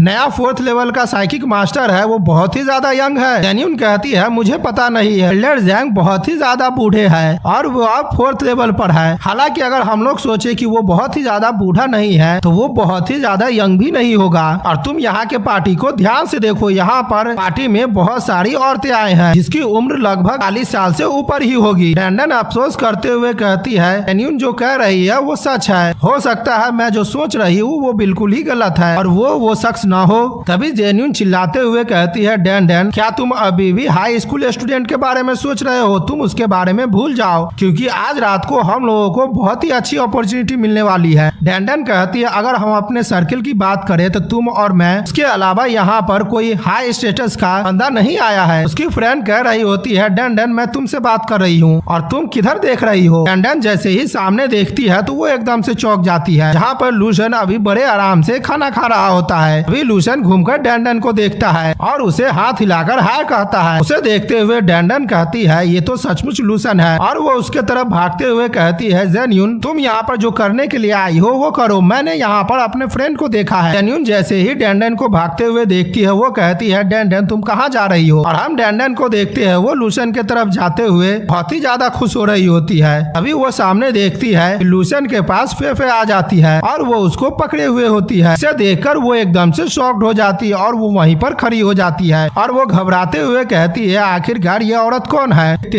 वो जैसे ही लूसन के साथ फेफे को देखती है तो वो एकदम से शॉक्ड हो जाती है और वो घबराते हुए कहती है आखिरकार ये लड़की कौन है? क्या ये लूसन की गर्लफ्रेंड है? तभी डैंडन लूसन की तरफ इशारा करते हुए कहती है लूसन हम लोग एक दूसरे को लंबे समय से नहीं देखे हैं। लूसन कहता है ये तो बहुत ही ज्यादा कोइंसिडेंस है, मैंने ये बिल्कुल भी उम्मीद नहीं किया था कि हम लोग लेंचन सिटी में ऐसे मिलेंगे। हम डैंडन को देखते हैं वो लूसन को जैसे ही गौर से देखती है तो वो एक एकदम से घबराने लगती है और वो अपने मन में सोचती है मैं लूसन से कुछ दिनों पहले ही दूर हुई थी, लेकिन अब मुझे लग रहा है कि लूसन और भी ज्यादा पावरफुल बन गया है और हम दोनों के बीच की दूरी और भी ज्यादा बढ़ गई है। अब तो मुझे ऐसा लग रहा है कि हम दोनों अलग अलग दुनिया से बिलोंग करते हैं। तभी फेफे डैंडन को देखते हुए लूसन से पूछती है, लूसन ये कौन है? लूसन कहता है इसका नाम जेन डैंडन है, ये मेरा एक फ्रेंड है जिससे मैंने ट्रैवल करते समय 1 मंथ पहले मिला था। ये सुनकर फेफे करती है, ओह तो तुम उस जैंग हो, तुमसे मिलकर मुझे बहुत ही ज्यादा खुशी हुई है। तभी हम देखते हैं वहाँ पर डैंडन की फ्रेंड आ जाती है जिसे डैंडन देखकर घबराने लगती है। डैंडन की फ्रेंड कहती है, डैंडन तुम किससे बात कर रहे हो? क्या तुम मुझे अपने फ्रेंड से इंट्रोड्यूस नहीं करवाओगी? डैंडन कहती है ये लूसन है और लूसन ये मेरी फ्रेंड है, इसका नाम जिंग यून है और ये वही लूसन है जिसके बारे में मैंने तुमसे पहले बात किया था। डैंडन की फ्रेंड जैसे ही लूसन को देखती है तो वो एकदम से चौंक जाती है और कहती है ये लूसन है, ये तो दिखने में बहुत ही ज्यादा हैंडसम लग रहा है और मुझे तो विश्वास ही नहीं हो रहा है कि ये ऑर्डिनरी फैमिली से बिलोंग करता है और ये बहुत ही ज्यादा हैंडसम है। ओह तो मुझे अब समझ में आया कि डैंडन इस लड़के के प्यार में गिरी कैसे। तभी डैंडन की फ्रेंड लूसन के बगल में फेफे को देखती है और कहती है लेकिन इसके बगल में जो औरत खड़ी है वो तो जू फेफे है जो कि जू फैमिली से है। डैंडन की फ्रेंड अपने मन में सोचती है अब मैं समझ गई हूँ कि आखिरकार हाई स्कूल का लड़का यहाँ पर किस तरह से आया है। अब मैं पक्का श्योर हूँ कि ये प्ले बॉय है जो कि अपना चार्म का इस्तेमाल करके यहाँ पर आया है और वो औरतों के जरिए अपना सोशल रैंक बढ़ाना चाहता है। तभी डैंडन की फ्रेंड कहती है ओह तो तुम मिस्टर ल्यू हो, मैंने डैंडन से तुम्हारे बारे में बहुत सुना है, वो तुम्हारे बारे में बहुत बात करती है, हालांकि तुम देखने में बहुत ही ज्यादा इम्प्रेसिव हो। हम लूसन को देखते हैं, उसे डैंडन के फ्रेंड का एटीट्यूड बिल्कुल भी पसंद नहीं आता है, लेकिन फिर भी वो उसे हेलो कहता है। डैंडन का फ्रेंड एटीट्यूड से कहता है मैं बहुत ही ज्यादा ओपन माइंडेड हूँ, इसीलिए मुझे माफ कर देना, क्या मैं पूछ सकता हूँ कि मिस्टर लू कहाँ से है? हम लूसन को देखते हैं, वो तुरंत ही जवाब देता है मैं बहर सिटी से आया हूँ। यह सुनकर डैंडन की फ्रेंड एकदम से शॉक्ड हो जाती है। तभी लूसन कहता है क्या तुम अगला ये प्लान कर रही हो कि तुम मेरी फैमिली की हिस्ट्री जान लो ताकि तुम उससे पता लगा सको कि मेरा बैकग्राउंड क्या है, या फिर तुम ये पता करना चाहती हो कि आखिरकार मैं इस डिनर पार्टी में आया कैसे? लूसन की बातें सुनकर डैंडन की फ्रेंड एकदम से शॉक्ड हो जाती है और वो अजीब सा रिएक्शन देने लगती है। लूसन कहता है ठीक है मैं तुम्हें बता दे रहा हूँ कि मेरा फैमिली बैकग्राउंड बहुत ही ज्यादा नॉर्मल है और मैं एक आम सा स्टूडेंट हूँ और मेरा क्लास तुम्हारे क्लास इतना बेहतर नहीं है और मैं इस डिनर पार्टी में बिल्कुल ही सही रास्ते से आया हूँ। तभी लूसन वहाँ से जाते हुए कहता है ठीक है अब मैं यहाँ पर और भी कुछ रिप्लाई नहीं देने वाला हूँ, तुम लोग का ये बकवास बात मुझे अब बहुत ही ज्यादा इरिटेट कर रहा है। यह सुनकर वहाँ पर डैंडन एकदम से शॉक्ड हो जाती है और साथ में फेफे भी घबराने लगती है। लूसन जाते हुए कहता है अगर हम लोगों को भविष्य में मौका मिलेगा तो हम लोग फिर से बात करेंगे, अभी के लिए मैं यहाँ से जा रहा हूँ। और लूसन मन में सोचता है इसीलिए मैं इस तरह की गैदरिंग में कभी भी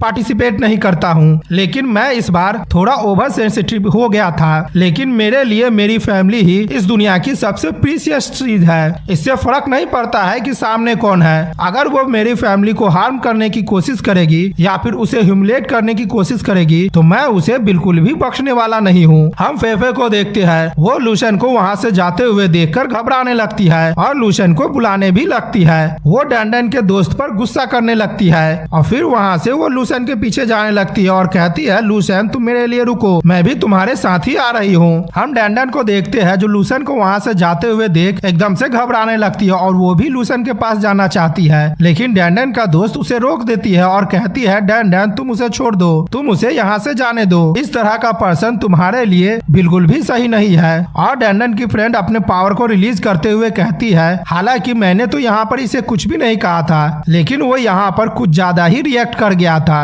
और यहाँ पर उसने हम लोगों से जो कहा है इससे तो मुझे यही लगता है कि यहाँ पर उसने किसी तरह का डील करके यहाँ पर आई है, लेकिन वो यहाँ पर अपने प्राइड के बारे में बात कर रहा है। मुझे तो ऐसा लग रहा है कि वो यहाँ पर बहुत ही ज्यादा इनसिक्योर हो रहा था। मैं इस तरह के लड़के को इससे पहले बहुत बार देखी हूँ, ये तुम्हारे लिए बिल्कुल भी राइट पर्सन नहीं है। तुम सामने देखो, क्या जानती हो कि उस लड़के के साथ जो उसके बगल में औरत है वो कौन है? उसका नाम जू फेफे है और तुम तो जू फैमिली के बारे में जानते ही होगे। यहाँ पर कुछ लोग हैं जो बात कर रहे थे कि इसने सेकेंड लेवल का साइकिक एग्जाम पास कर लिया है और वो लेंचन सिटी में सेकेंड लेवल की इलाइट जनरेशन है, तो इसमें तो कोई शक ही नहीं है कि उसका यहाँ पर बहुत ही ज्यादा अच्छा स्टेटस है। और तुम ये भी देख सकते हो कि ये दोनों कितना ही ज्यादा क्लोज है। मुझे तो ऐसा लगता है कि लूसन ने अपने अपीयरेंस का इस्तेमाल करके यहाँ पर आने के लिए इससे डील कर लिया होगा ताकि वो डिनर पार्टी में यहाँ पर आ सके। अभी डैंडन की फ्रेंड कहती है, डैंडन तुम सामने देखो,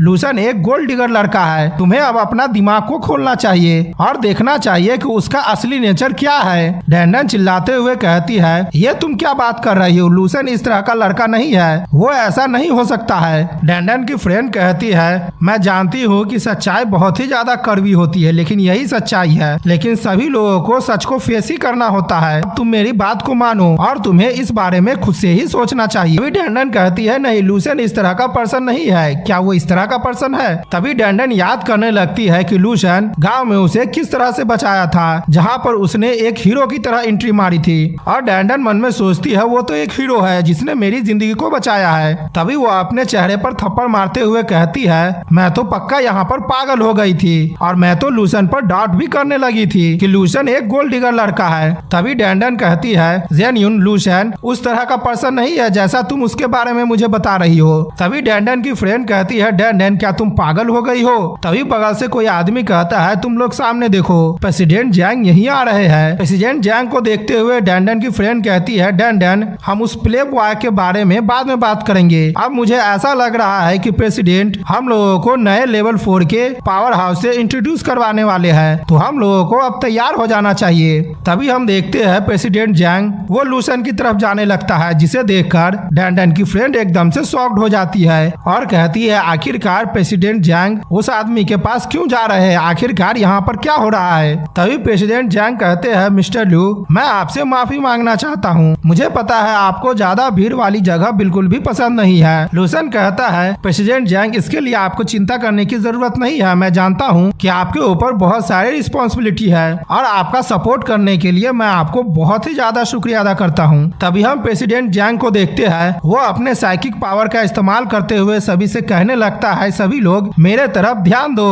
और लूसन की तरफ इशारा करते हुए कहता है, मेरे सामने जो लड़का है वो हमारे साइकिक एसोसिएशन का नया 4th लेवल का साइकिक मास्टर है और इसका नाम मिस्टर लूसन है। और मिस्टर लूसन केवल अभी 18 साल का ही है। अगर मैं इससे अपना कंपेयर करूं तो मैं खुद को शर्मिंदा महसूस करता हूं। प्रेसिडेंट जैंग जैसे ही ये कहते हैं, सभी लोग एकदम से शॉक्ड हो जाते हैं और कहने लगते हैं, क्या ये नया 4th लेवल का साइकिक मास्टर है? मैं तो बिल्कुल विश्वास ही नहीं कर पा रहा हूँ। दूसरी लड़की कहती है, ये तो केवल 18 साल का ही है। तीसरी लड़की कहती है, नहीं ये पॉसिबल नहीं हो सकता है, यहाँ तक कि इसने अभी जनरल एग्जाम भी नहीं दिया है। ये तो एक ड्रैगन है जो कि बहुत ही ज्यादा पावरफुल है। हम इधर डैंडन के फ्रेंड को देखते हैं, वो शॉक्ड होकर जमीन पर गिर जाती है और घबराते हुए कहती है, ये 4th लेवल का साइकिक मास्टर है। डैंडन कहती है, जेन्युइन क्या तुमने देख लिया ना, तुम जिस पर्सन के बारे में बात कर रही थी वो लूसन ही है। डैंडन की फ्रेंड घबराते हुए मन में सोच रही होती है, ऐसा कैसे हो सकता है? मुझे तो किसी भी हाल में इसके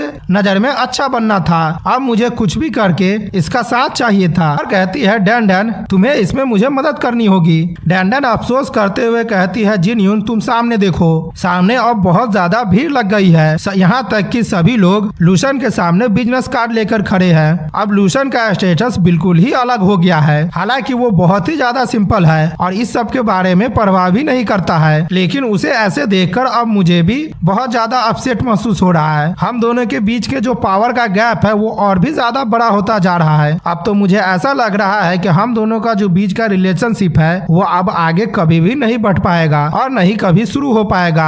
हम इधर लूसन को देखते हैं जो पार्टी से निकल जाता है और वो एक टैक्सी में बैठते हुए कहता है, ड्राइवर तुम मुझे बाहर सिटी में लेकर चलो। और लूसन चैन की सांस लेते हुए कहता है, हाई स्टेटस का सर्किल बिल्कुल भी मेरे लिए नहीं है। मैं तो वहाँ पर इसलिए गया था क्योंकि चेयरमैन जैंग ने मुझसे कहा था। अब समय आ गया है कि मैं अपने घर वापस चले जाऊँ। मैं जिंदगी में बस यही चाहता हूँ कि मैं अपने परिवार के आसपास रहूँ और मैं मार्शल आर्टिस्ट सीखता रहूँ। अगला सीन हम लूसन के घर का देखते हैं, जहाँ पर लूसन की माँ लूसन को देखकर बहुत ही ज्यादा खुश हो जाती है और उसे खाने के लिए अपने साथ बुलाती है। हम देखते हैं उसके डैड और बहन वहीं पर बैठे होते हैं, जिसे देखकर लूसन के डैड कहते हैं, लूसन तुम वापस आ गए हो। उसकी बहन कहती है, ब्रदर आखिरकार तुम यहाँ पर वापस आ ही गए हो। और वो लूसन का बढ़ा हुआ हाइट देखकर कहती है, ब्रदर आखिरकार आप एक ही ट्रिप में इतना ज्यादा लंबे कैसे हो गए हैं? तभी लूशन कहता है मैं यहाँ पर लंबा नहीं हुआ हूँ, तुम हो जो यहाँ पर छोटी हो गई हो। तुम्हारा क्लास यहाँ पर कैंसिल है। मैंने बिल्कुल सही कहा ना? ठीक है, मैं भी देखना चाहता हूँ कि तुम्हारा पावर कितना बढ़ा है और मैं आशा करता हूँ कि मैंने जो तुम्हें मैसेज भेजा है उस पर तुमने ध्यान दिया होगा। अगर तुमने यहाँ पर कोई प्रोग्रेस नहीं किया होगा तो तुम उस टॉनिक को लेने के बारे में भी बिल्कुल मत सोचना, क्योंकि यहाँ पर हाई क्लास के लोगों को भी उस लेवल का सप्लीमेंट नहीं मिलता है और यहाँ तक कि पैसे से भी वो मार्केट में नहीं मिल पाएगा। हम लूशन की बहन को देखते हैं। लूशन की बातें सुनकर वो घबराने लगती है। तभी उसकी माँ वहाँ पर आ जाती है और कहती है लूशन पहले तुम बैठ जाओ और यहाँ पर पहले खाना खा लो, उसके बाद तुम दोनों बात कर लेना। हम देखते हैं खाने को देखकर लूशन बहुत ही ज्यादा खुश हो जाता है। तभी लूशन खाते हुए कहता है डैड, मैंने जो यहाँ पर मीट और मेडिसिन फ्रिज में पहले रखा था, क्या आप उसे रेगुलरली खा रहे हैं ना? लूशन के डैड कहते हैं हाँ। लूशन, क्या तुम मुझे बता सकती हो कि आखिरकार ये किस तरह का सप्लीमेंट है? मैं इसे हर दिन पानी में मिलाकर पीता हूँ। अब मुझे ऐसा फील हो रहा है कि मेरा फिजिक बहुत ही ज्यादा इम्प्रूव हो गया है, जैसे कि मैं 20 साल का हो गया हूँ। और अगर इस मेडिसिन का इफेक्ट इतना ज्यादा अच्छा है तो ये बहुत ही ज्यादा एक्सपेंसिव होगा। लूशन कहता है ये इतना ज्यादा एक्सपेंसिव नहीं है, मेरा यहाँ पर एक फ्रेंड है जिसके पास मेडिसिन का शॉप है, तो उसने ये मुझे दिया है ताकि मैं इसे मिडिल एज पीपल को दे सकूं। आप इसे ड्रिंकिंग करते रहना और आप इसे छोड़ना मत, क्योंकि मेरे पास काफी है ये। तभी लूशन की माँ कहती है लूशन, यहाँ पर अब तुम्हारा कॉलेज एंट्रेंस एग्जाम होने वाला है, क्या इसका मतलब ये है कि तुम घर पर ही रहने वाले हो? लूशन कहता है हाँ, मैं यहाँ से अभी नहीं जाने वाला हूँ, जब तक एग्जाम नहीं हो जाता है तब तक मैं घर पर ही रहूंगा। और हम देखते हैं सभी लोग बातचीत करते हुए खुशी खुशी खाना खा रहे होते हैं। तभी लूशन कहता है अगर आप दोनों के पास कुछ फ्री समय होगा तो हम लोग नया घर देखने के लिए चले, क्योंकि ये हाउस बहुत ही ज्यादा छोटा है। ये सुनकर लूशन की मॉम, डैड और उसके सिस्टर एकदम से शॉक्ड हो जाते हैं। परिवार के साथ अपने नए घर में आ जाता है, जिसे देखते हुए उसके पिता कहते हैं ये तो बहुत ही ज्यादा लग्जूरियस है। लूशन खुश होते हुए कहता है हाँ, यही वो नया घर है जिसे मैंने अपने कॉन्टैक्ट के जरिए लिया है, आप लोग इसके बारे में क्या सोचते हैं? तभी लूशन के पिता थोड़ा घबराते हुए कहते हैं क्या हमारा पुराना जो घर था वो तो नाइस नहीं था? ये घर दिखने में कुछ ज्यादा ही एक्सपेंसिव लग रहा है, क्या हम लोग इसे अफोर्ड कर सकते हैं? और हम देखते हैं सभी लोग लूशन को ही घूर घूर कर देख रहे होते हैं। लूशन कहता है डैड, आप चिंता मत कीजिए, पिछले कुछ महीने में मैंने बहुत सारे कंपटीशन और ट्रेनिंग में पार्टिसिपेट लिया हूँ और जिस वजह से मैंने बहुत सारा पैसा मनी प्राइज में जीता है, तो आप लोगों को पैसे के बारे में चिंता करने की थोड़ी भी जरूरत नहीं है। और इस घर का कॉस्ट तो बहुत ही ज्यादा कम है, मेरे पास बहुत सारा पैसा है जो कि मुझे कंपटीशन से मिला है, मेरे पास कुछ मिलियन तो होगा ही। इधर हम लूशन की माँ को देखते हैं, वो लूशन की बात सुनकर एकदम से शॉक्ड हो जाती है और कहती है क्या तुम्हारे पास इतना पैसा है? और हम लूशन के पिता को देखते हैं, वो घबराते हुए कहता है लूशन, क्या जो तुम कह रहे हो वो सच है? तुम हम लोगों से मजाक तो नहीं कर रहे हो ना? और हम लूशन की बहन को देखते हैं, वो कहता है ब्रदर, आपने बस 2 ही महीने में इतने सारा पैसे को जीत लिया है। यह सुनकर लूशन अपने बहन का सर सहलाते हुए कहता है तो इसके अलावा मैं क्या कर सकता हूँ? क्या मैंने बैंक में डाका डाला है? ठीक है, इस घर को हम लोगों ने ऑफिशियली ले लिया है मॉम डैड, अब समय आ गया है कि हम लोग इस घर में मूव ऑन हो जाए। तभी लूशन के फादर कहते हैं ठीक है, तुम्हारी बात सुनने में मुझे बहुत ही ज्यादा अच्छा लग रहा है, इसका मतलब अब हम लोगों को करने के लिए बहुत ही ज्यादा काम है और ये सब ऊपर वाले की मेहरबानी की वजह से हुआ है। और हम लूशन को देखते हैं, वो अपनी बहन से कहता है क्वीनी, तुम मेरे साथ आओ, इस घर के बैकयार्ड में एक ट्रेनिंग ग्राउंड है, मैं तुम्हारा अभी का करंट एबिलिटी देखना चाहता हूँ। हम क्वीनी को देखते हैं, वो घबराते हुए कहती है ठीक है ब्रदर। और हम लूशन को देखते हैं, वो अपने बहन को सर से पकड़कर ले जा रही होती है। तभी उसकी बहन कहती है ब्रदर, आप मेरे बाल को मत खींचिए, मुझे बहुत ही ज्यादा दर्द हो रहा है। अगले सीन में हम क्वीनी को देखते हैं जो कि बेटल पोजीशन में होती है और वो अपने पावर को एक्टिवेट कर लिए होती है और साथ में घबरा ही रही होती है। तभी लूशन कहता है तुम वहाँ पर उस वक्त से एक ही पोजीशन में खड़ी हो, ठीक है जल्दी करो और जल्दी से मुझे कुछ दिखाओ कि तुम्हारा पावर अभी क्या है। तभी क्वीनी को देखते हैं, वो अपने पावर से ऊपर की तरफ कूद जाती है और लूशन को अपने लातों से किक करती है, लेकिन हम लूशन को देखते हैं, वो एक ही हाथ से क्वीनी के किक को रोक लेता है। और लूशन कहता है पहले तो तुम अपने फॉर्म को ठीक करो, आखिरकार तुम्हारी जैसे लूजर मेरी सिस्टर कैसे हो सकती है। तभी क्वीनी रोते हुए कहती है आखिरकार मैं अपने फॉर्म को कैसे ठीक करूं? तुमने तो अब तक मेरा पैर पकड़ा हुआ है, तुम अभी एक रैंक मार्शल आर्टिस्ट हो और मैं कितनी उम्र की हूँ और मैं तो अभी एक कोई सक्सेसफुली मार्शल आर्टिस्ट भी नहीं बनी हूँ। तुम तो बस यही जानते हो कि मुझे कैसे बुली करना है और मैं कोई लूजर नहीं हूँ। तभी लूशन कुन्ही का पैर छोड़ते हुए कहता है, ठीक है, पहले तुम खड़े हो जाओ और मैं यहाँ पर तुम्हें पहले कुछ सिखा देती हूँ। मेरे पास कुछ यूजफुल टेक्निक है जिसे मैंने खुद से ही सीखा है। ये सुनकर कुन्ही बहुत ही ज्यादा खुश हो जाती है और कहती है, ब्रदर आप जो कह रहे हैं वो बिल्कुल सच है ना? क्या वो मार्शल आर्ट सीक्रेट टेक्निक है जिसके बारे में आप अभी बात कर रहे हैं? और लूशन कुन्ही को देखकर एकदम से शॉक्ड हो जाता है और वो देखता है कि कुन्ही बहुत ही ज्यादा एक्साइटेड है। लूशन मन में सोचता है, ये तो कुछ देर पहले रो रही थी लेकिन अब एकदम से शांत हो गई है। आखिरकार ये इतनी जल्दी अपने मूड को चेंज कैसे कर लेती है? लूशन कहता है, ठीक है, तुम्हें जो भी कहना है इस सीक्रेट टेक्निक के बारे में तुम उसे कह सकते हो। अब मैं तुम्हें इसे सिखाने वाला हूँ और मैं जैसा करता हूँ तुम्हें भी वैसा ही करना है और तुम्हें इस टेक्निक को किसी को भी नहीं बताना है। कुन्ही कहती है, ठीक है ब्रदर, मैं सब समझ गई हूँ, मैं इस टेक्निक के बारे में किसी को भी नहीं बताने वाली हूँ। और हम लूशन को देखते हैं, वो कुन्ही को ट्रेनिंग करवाने लगता है और कहता है, सबसे पहले तुम अपने ब्रेथ पर कंट्रोल करो। इधर हम कुन्ही को देखते हैं, वो अपने मन में सोच रही होती है कि सभी लोग ये जानने के बारे में क्यूरियस है कि मेरा ब्रदर आखिरकार कुछ ही मंथ में इतना ज्यादा पावरफुल कैसे हो गया है। अगर मैंने इसे अपने आंखों से नहीं देखा होता कि पिछले कुछ महीनों में ये कितना ज्यादा कमजोर था तो मैं बिल्कुल भी विश्वास नहीं करती। और ये कुछ ही महीने में स्टेप बाय स्टेप एक ऑर्डिनरी कॉलेज स्टूडेंट से एक बहुत ही ज्यादा पावरफुल पर्सन बन गया है, जो कि आज ये है। यहाँ तक कि मैंने अपने आंखों से भी देखा है लेकिन मुझे भी अभी विश्वास नहीं हो रहा है कि ये इतना ज्यादा पावरफुल कैसे हो गया है। सभी लोग ये सोच रहे हैं कि इसका पावर बहुत जल्दी ही अवेकन हो गया है, लेकिन मुझे ऐसा लग रहा है कि ये अपने अंदर जरूर कुछ सीक्रेट छुपा रहा है। और हम देखते हैं कुन्ही अजीब सा मुंह बनाने लगती है और वो अपने मन में सोचती है, मेरा टैलेंट मेरे ब्रदर से बहुत ही ज्यादा अच्छा था और अगर मेरे हाथ में उसका सीक्रेट टेक्निक लग जाता है या फिर मैं उसके सीक्रेट टेक्निक को सीख लेती हूँ तो मेरा जितना इंटेलिजेंस है मैं फ्यूचर में अपने ब्रदर को जरूर सरपास कर दूंगी। और हम देखते हैं ये सोचते हुए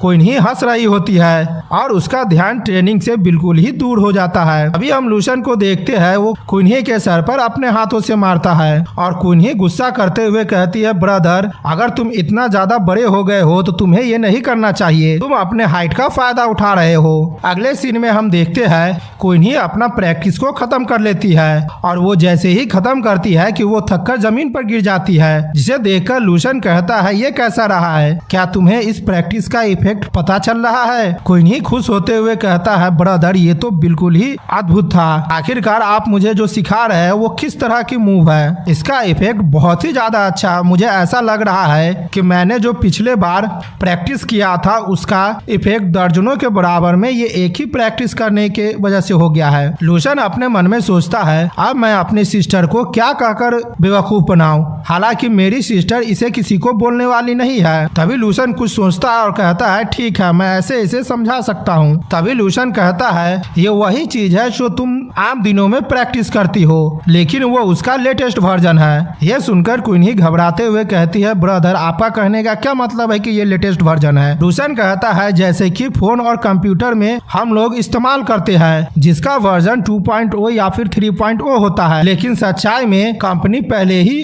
वर्जन 9.0 यहाँ तक कि 10 वर्जन भी बना लेती है। लेकिन जो वर्जन 2.0 होता है वो सिविलियन के लिए यूज होता है और उससे ऊपर का जो वर्जन होता है जो कंपनी ने डेवलप किया होता है वो टेस्टिंग फेज में होता है, जो कि ऑफिशियल लॉन्च से बहुत ही ज्यादा दूर होता है। इसीलिए तुम इसके बारे में किसी को मत बताना। ये सुनकर कुन्ही एकदम से शॉक्ड हो जाती है और लूशन पर गुस्सा करते हुए कहती है, क्या तुम मुझे एक जानवर समझ रहे हो जो इस सब का टेस्ट मुझ पर करना चाहते हो? तभी लूशन कुन्ही के गाल खींचते हुए कहते हैं, यहाँ पर बहुत सारे ऐसे लोग हैं जिसको टेस्ट करने के लिए इन सब चीजों को भी नहीं दिया जाता है और ये ट्रेनिंग मेथड बहुत सारे लोग नहीं जानते हैं, लेकिन ये कुछ ज्यादा ही एडवांस है। कुन्ही कहती है, ब्रदर लेकिन ये फिर भी कुछ रिस्की है। क्या होगा अगर प्रैक्टिस करते हुए मेरे साथ कुछ एक्सीडेंट हो जाए और मैं डिसेबल हो जाऊं?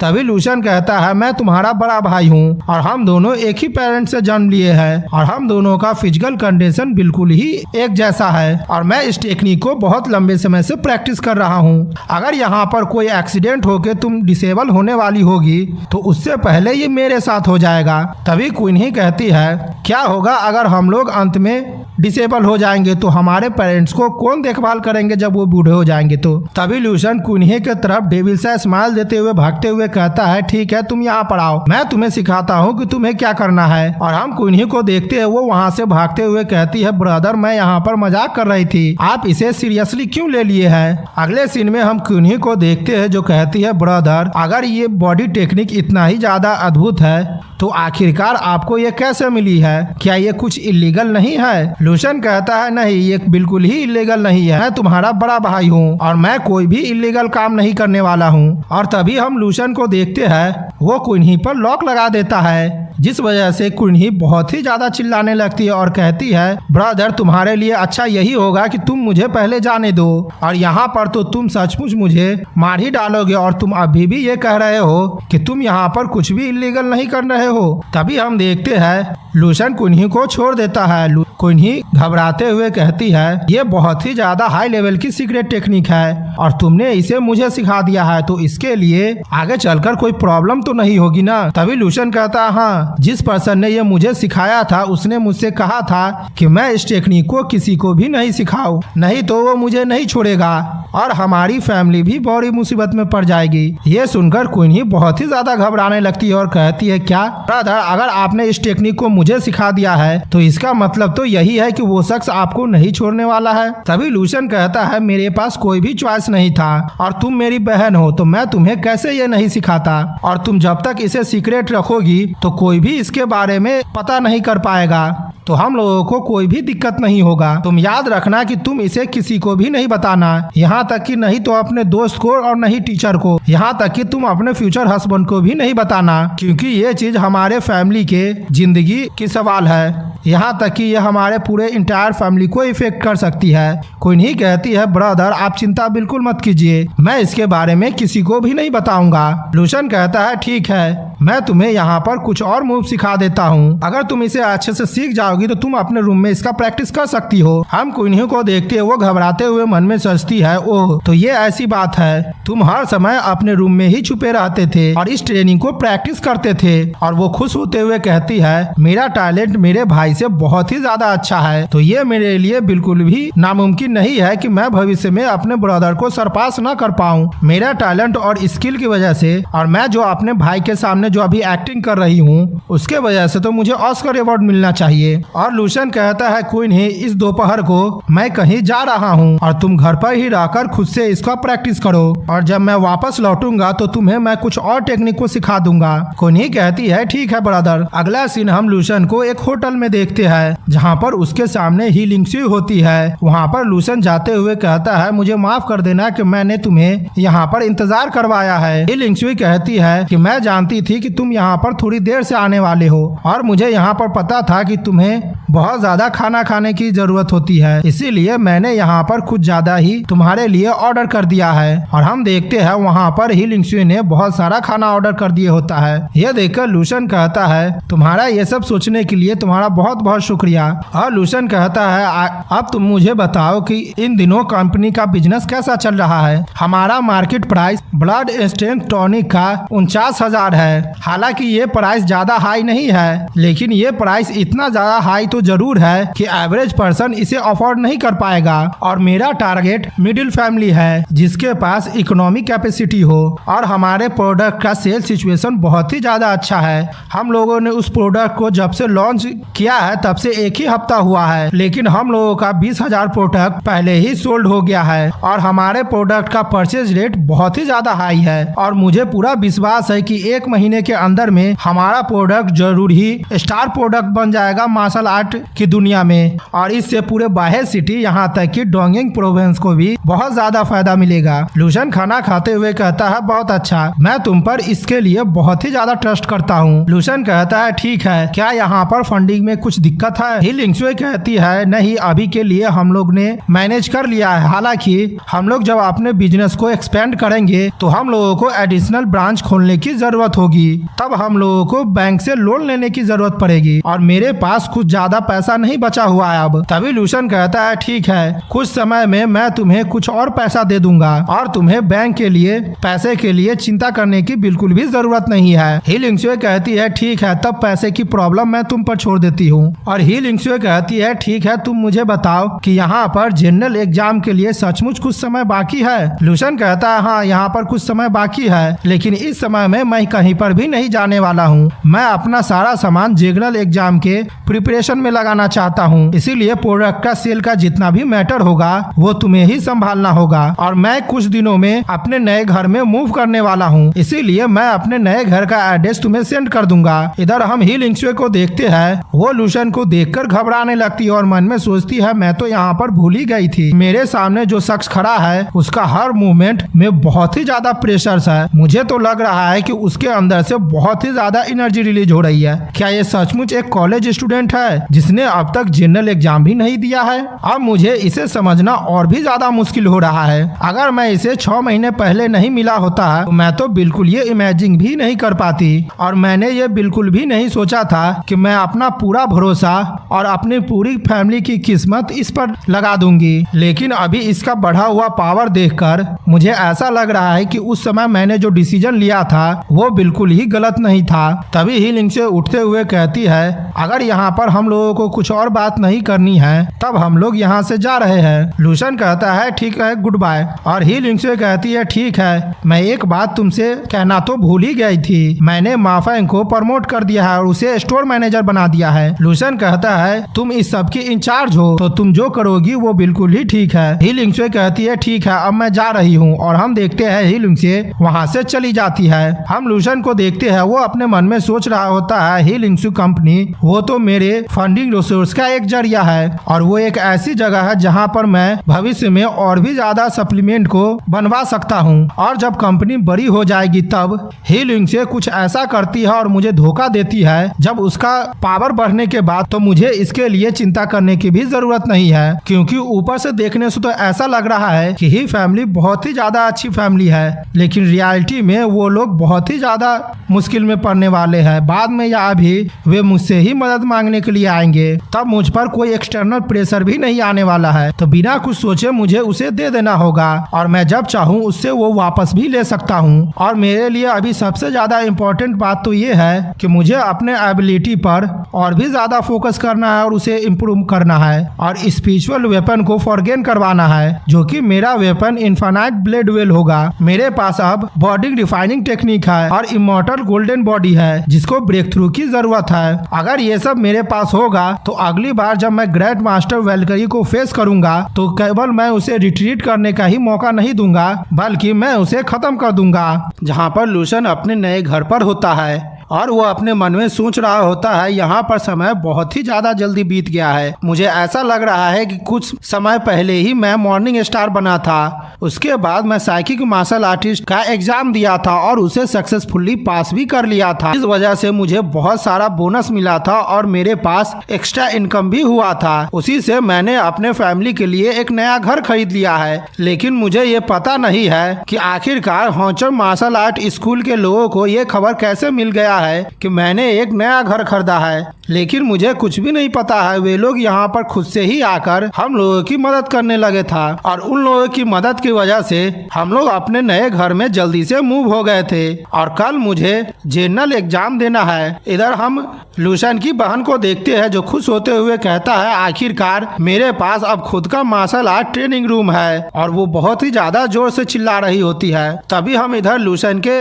मॉम और डैड को देखते हैं जहाँ पर लूशन की मॉम कहती है हम लोग अब यहाँ पर आ गए हैं तो हम लोगों को अब नेबर को विजिट करना चाहिए। उसके पिता कहते हैं हाँ और हम देखते हैं वे दोनों अपने नेबर्स के लिए कुछ गिफ्ट भी ले जा रहे होते हैं। तभी लूशन कहता है डैड मैं भी आप लोगों के साथ चलता हूँ। लूशन के डैड कहते हैं नहीं इसकी कोई जरूरत नहीं है, तुम्हें अब अपने कमरे में जाना चाहिए और आराम करना चाहिए क्योंकि कल तुम्हें जनरल एग्जाम देने के लिए जाना है तो तुम्हारे लिए आराम करना बहुत ही ज्यादा जरूरी है। अगर यहाँ पर तुम मार्शल आर्ट के कंपटीशन में चैंपियन बन जाते हो तो हमारा फैमिली तुम पर बहुत ही ज्यादा प्राइड करेगा। अगले सीन में हम लूशन को देखते हैं, जो अपने कमरे में जाकर सो जाता है और मन में सोचता है मेरा इनर स्ट्रेंथ पहले ही 4th लेवल के पीक स्टेज के मार्शल आर्टिस्ट के बराबर हो गया है और मैं किसी भी समय एक स्टेप कंप्लीट करके 5 लेवल का मार्शल आर्टिस्ट वॉरियर बन सकता हूँ। अगर मैं सच कहूँ तो मैं बहुत लंबे समय पहले ही 5th लेवल का वॉरियर बन सकता था, लेकिन मेरा न बनने का कारण ये है कि मैं इसमें देरी कर रहा हूँ ताकि मैं अपने इनर स्ट्रेंथ को और भी ज्यादा बढ़ा सकूं और मेरे अंदर जो गोल्डन इनर एनर्जी है वो अब गोल्डन एम्बर लाइक सब्सटेंस में बदल रहा है और मेरे पूरे बॉडी में फ्लो हो रहा है और मेरे अराउंड अब तीसरी बार रिफाइनिंग हो रही है जो कि अब जल्द ही कंप्लीट होने वाला है और ऐसा हो जाता है तो मेरा पावर बहुत गुना ज्यादा बढ़ जाएगा। और इसी के साथ हम लूसन को देखते हैं, वो अपने सपने में वैल्किरी के पास चला आता है जो कि एक ग्रैंड मास्टर होती है और लूसन वैल्किरी को देखते हुए कहता है आखिरकार मैं इससे लड़ने के लिए आ ही गया हूँ। और लूसन वैल्किरी पर हमला करते हुए कहता है ठीक है मैं आज का ट्रेनिंग स्टार्ट करता हूँ और ये कहते हुए उस वैल्किरी पर वो हमला कर देता है और हम देखते हैं वो वैल्किरी भी उस पर हमला कर देती है, जिसका हमला रोकने में लूसन को बहुत ही ज्यादा दिक्कत होने लगती है और लूसन घबराते हुए कहता है मेरा पावर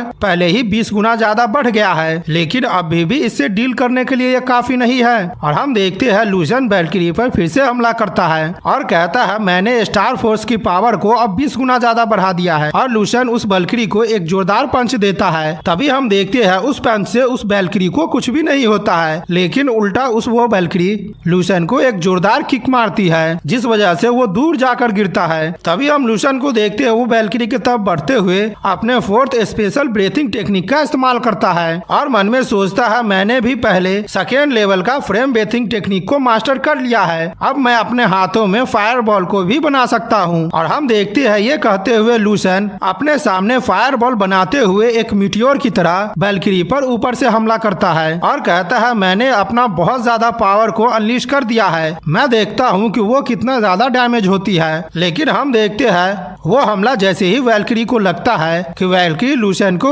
हमले को वहीं पर डिफेंड कर लेती है और उस हमले को डिफेंड करते हुए वैल्किरी अजीब सा स्माइल दे रही होती है और हम देखते हैं वैल्किरी उस पर अपने आइस पावर से हमला कर देती है, लेकिन लूसन उससे बचते हुए नीचे की तरफ उतर जाता है और मन में सोचता है मैं बहुत लंबे समय से इस ग्रैंड मास्टर वैल्किरी से हमेशा ट्रेनिंग कर रहा हूँ और मेरा अभी का जो कैपेबिलिटी है वो उसके सामने कम से कम 5 मिनट सरवाइव करने का है और मैं ग्रैंड मास्टर के सामने ट्रेनिंग करते हुए यहाँ पर 5 मिनट में नहीं मर सकता हूँ। अगर मैं अपने आप को कंपेयर करूँ तो पहले बार जब मैं यहाँ पर आया था और इससे मिला था तो मैं पलक झपकते ही मारा गया था और मेरा पावर उस वक्त बहुत ही ज्यादा कम था।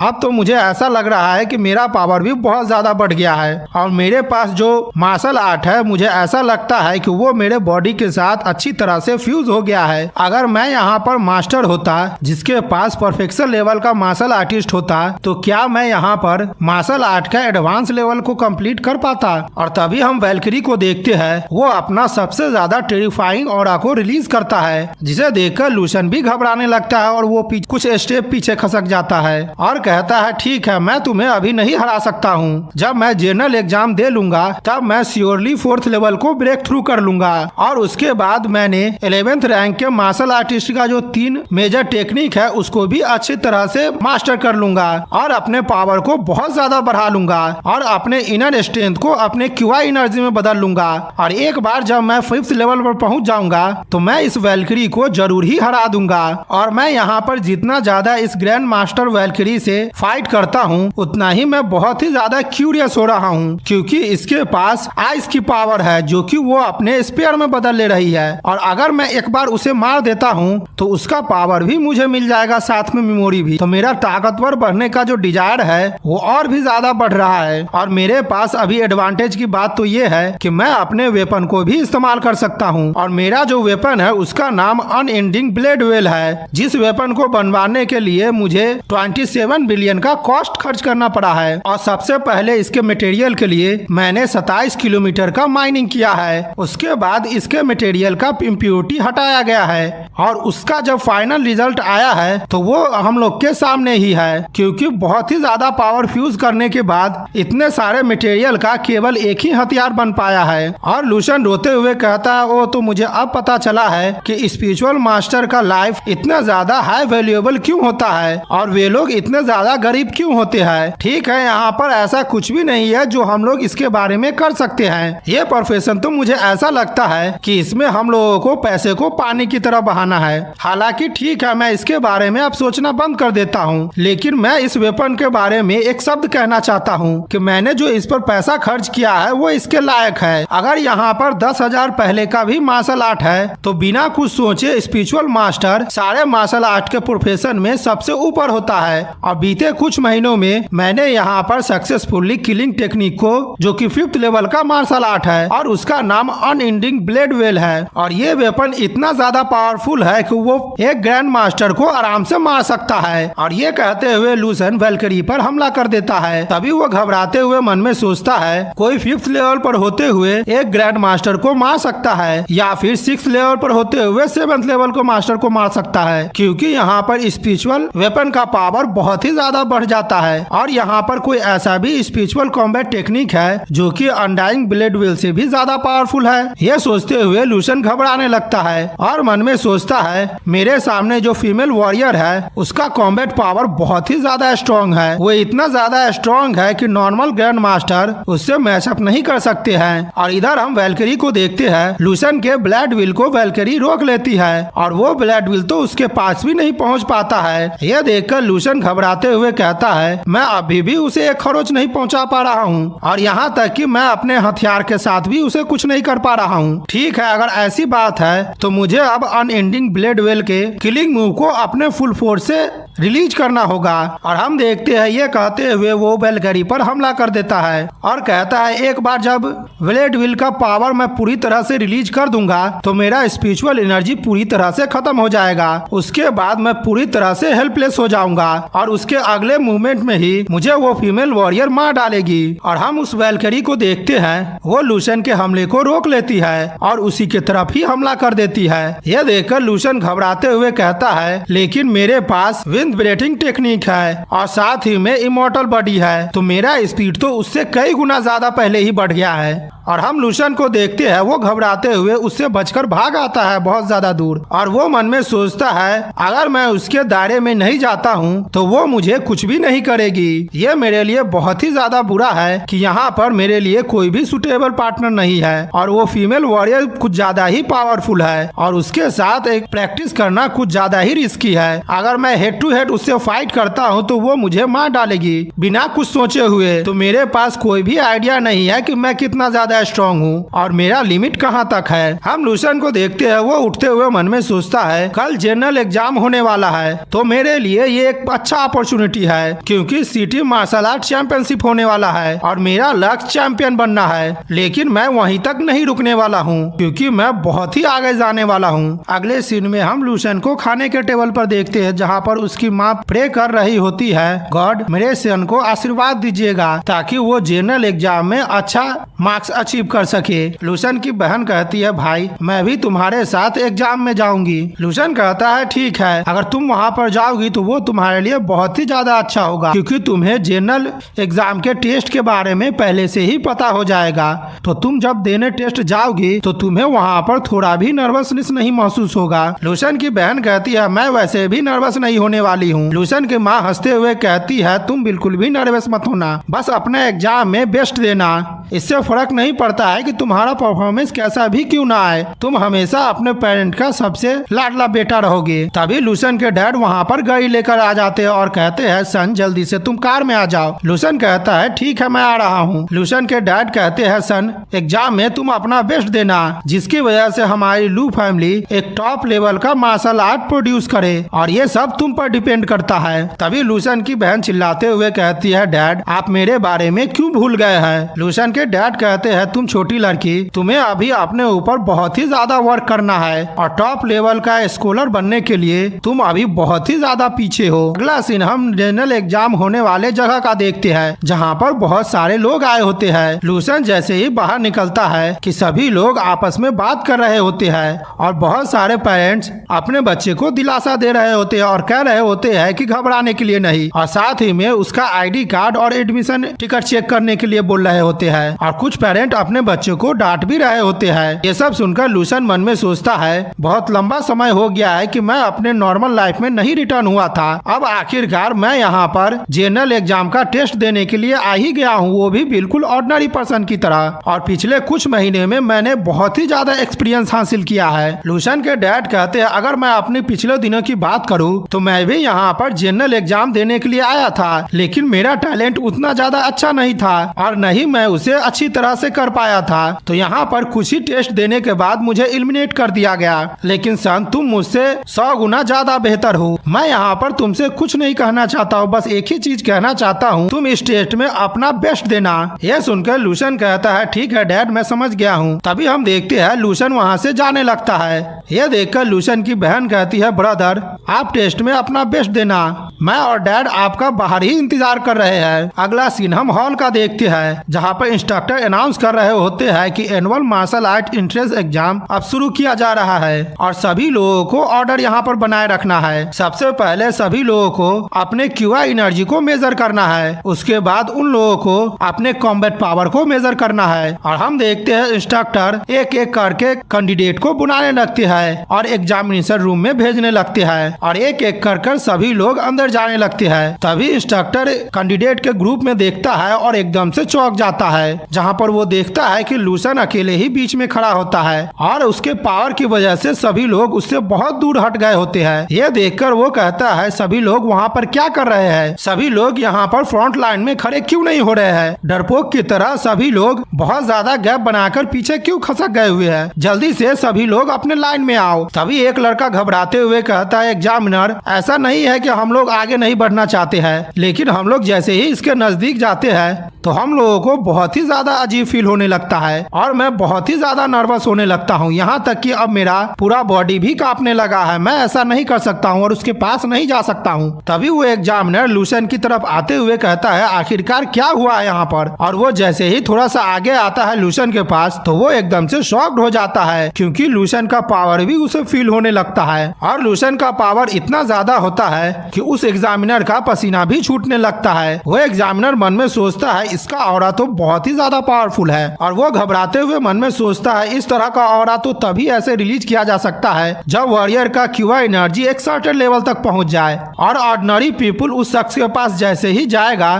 तो उसे ऐसा लगेगा कि वे लोग एक मॉन्स्टर के पास पहुंच गए हैं। और वो इंस्ट्रक्टर लूसन से दूर हटते हुए कहता है, ये एक तरह का बॉडी प्रोटेक्शन भी कहा जाता है। जैसे ही बॉडी को लगता है कि वो खतरे में है, वो अपने आप रिएक्ट होकर दूर हटने लगता है और वो घबराते हुए कहता है, आखिरकार ये किस तरह का मॉन्स्टर है? तभी वो इंस्ट्रक्टर कहता है, ठीक है, यहाँ पर मैं अब कुछ भी नहीं कर सकता हूँ, इसे ही पहले भेजना होगा। और वो इंस्ट्रक्टर कहता है, लूसन सबसे पहले तुम अब टेस्ट देने जाओ, सबसे पहले तुम अपने क्यूआई एनर्जी का टेस्ट दो और उसके बाद तुम्हारे पीछे सभी लोग आएगा। हम देखते हैं सामने जितना भी कैंडिडेट जा रहा होता है सभी लोग उसे देखकर अचानक से इधर उधर भागने लगते हैं और कहते हैं, हम लोगों को लूसन से दूर रहना होगा, ये तो बहुत ही ज्यादा डरावना है। लूसन कहता है, ठीक है, मैं अब टेस्ट दे रहा हूँ। तभी लूसन जैसे ही आगे बढ़ता है तो वो सुनता है कि कोई लड़का कह रहा होता है कि मैंने किसी भी तरह का बैन सब्सटेंस को नहीं लिया है, मैं तो बस एक छोटा सा चिकन सूप को पिया है जो कि मेरे अंकल ने मेरे लिए बनाया था। उन्होंने कहा था कि वो एग्जाम में मेरी मदद करेगा।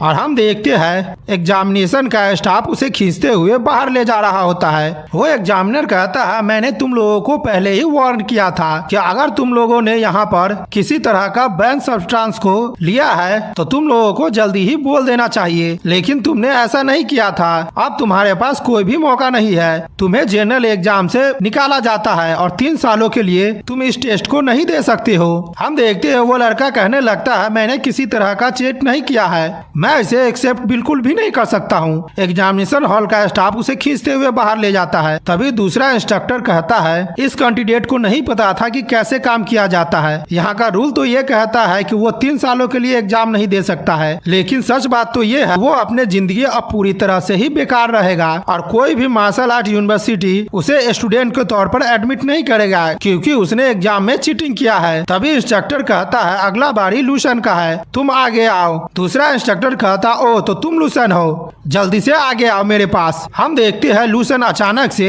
अपना स्पीड बढ़ाकर उन लोगों को क्रॉस कर देता है। ये देखकर तो वो लोग एकदम से शॉक्ड हो जाते हैं और उन दोनों का शरीर भी कांपने लगता है। वे लोग मन में सोचते हैं इसका ऑरा तो बहुत ही ज्यादा है। यहाँ पर जितने भी एग्जामिनर है वो 5th लेवल का मार्शल आर्टिस्ट है, लेकिन वो पलक झपकते ही हम लोगों को सरपास कर दिया है। इधर हम एक इंस्ट्रक्टर को देखते हैं जो एक सुई निकालते हुए कहता है, क्या तुम तैयार हो? ठीक है, मैं तुम्हारा क्यूआ एनर्जी को टेस्ट करता हूँ। लूशन उस सुई को मोड़ते हुए कहता है, मैंने पहले ही अपने बॉडी को टेम्परिंग कर लिया है, तो इसीलिए आपको सबसे पहले ब्लड कलेक्टिंग नीडल को बदल लेना होगा, क्योंकि ये मेरे स्किन को भी नहीं छेद सकता है। उस सुई को मुड़ा हुआ देख वहाँ पर जितने भी इंस्ट्रक्टर होते हैं सब एकदम से शॉक्ड हो जाते हैं और उन लोगों का मुंह खुला का खुला ही रह जाता है। तभी वहाँ पर बहुत सारा सुई लाते हुए एक इंस्ट्रक्टर कहता है, ठीक है, मैंने यहाँ पर हाई लेवल का ब्लड कलेक्टिंग नीडल ले आया हूँ। दूसरा इंस्ट्रक्टर घबराते हुए उसे उठाने लगता है। लूशन कहता है, एक एक करके क्यों उठा रहे हो, इसमें बहुत ज्यादा समय लग जाएगा। और हम लूशन को देखते हैं वो एक बार में ही बहुत सारे नीडल को उठा लेता है और उस पर हाथ रखते हुए कहता है, मैं इसे आपके लिए डायरेक्टली ही कर देता हूँ। और हम देखते हैं उतना सारा सुई भी लूशन के बॉडी को नहीं छेद पाता है। ये देखकर सारे इंस्ट्रक्टर का शरीर कांपने लगता है और कहता है, इस पर तो बिल्कुल भी विश्वास नहीं किया जा सकता है। आखिरकार इसका स्किन कितना ज्यादा स्ट्रॉन्ग है। हम लोगों के पास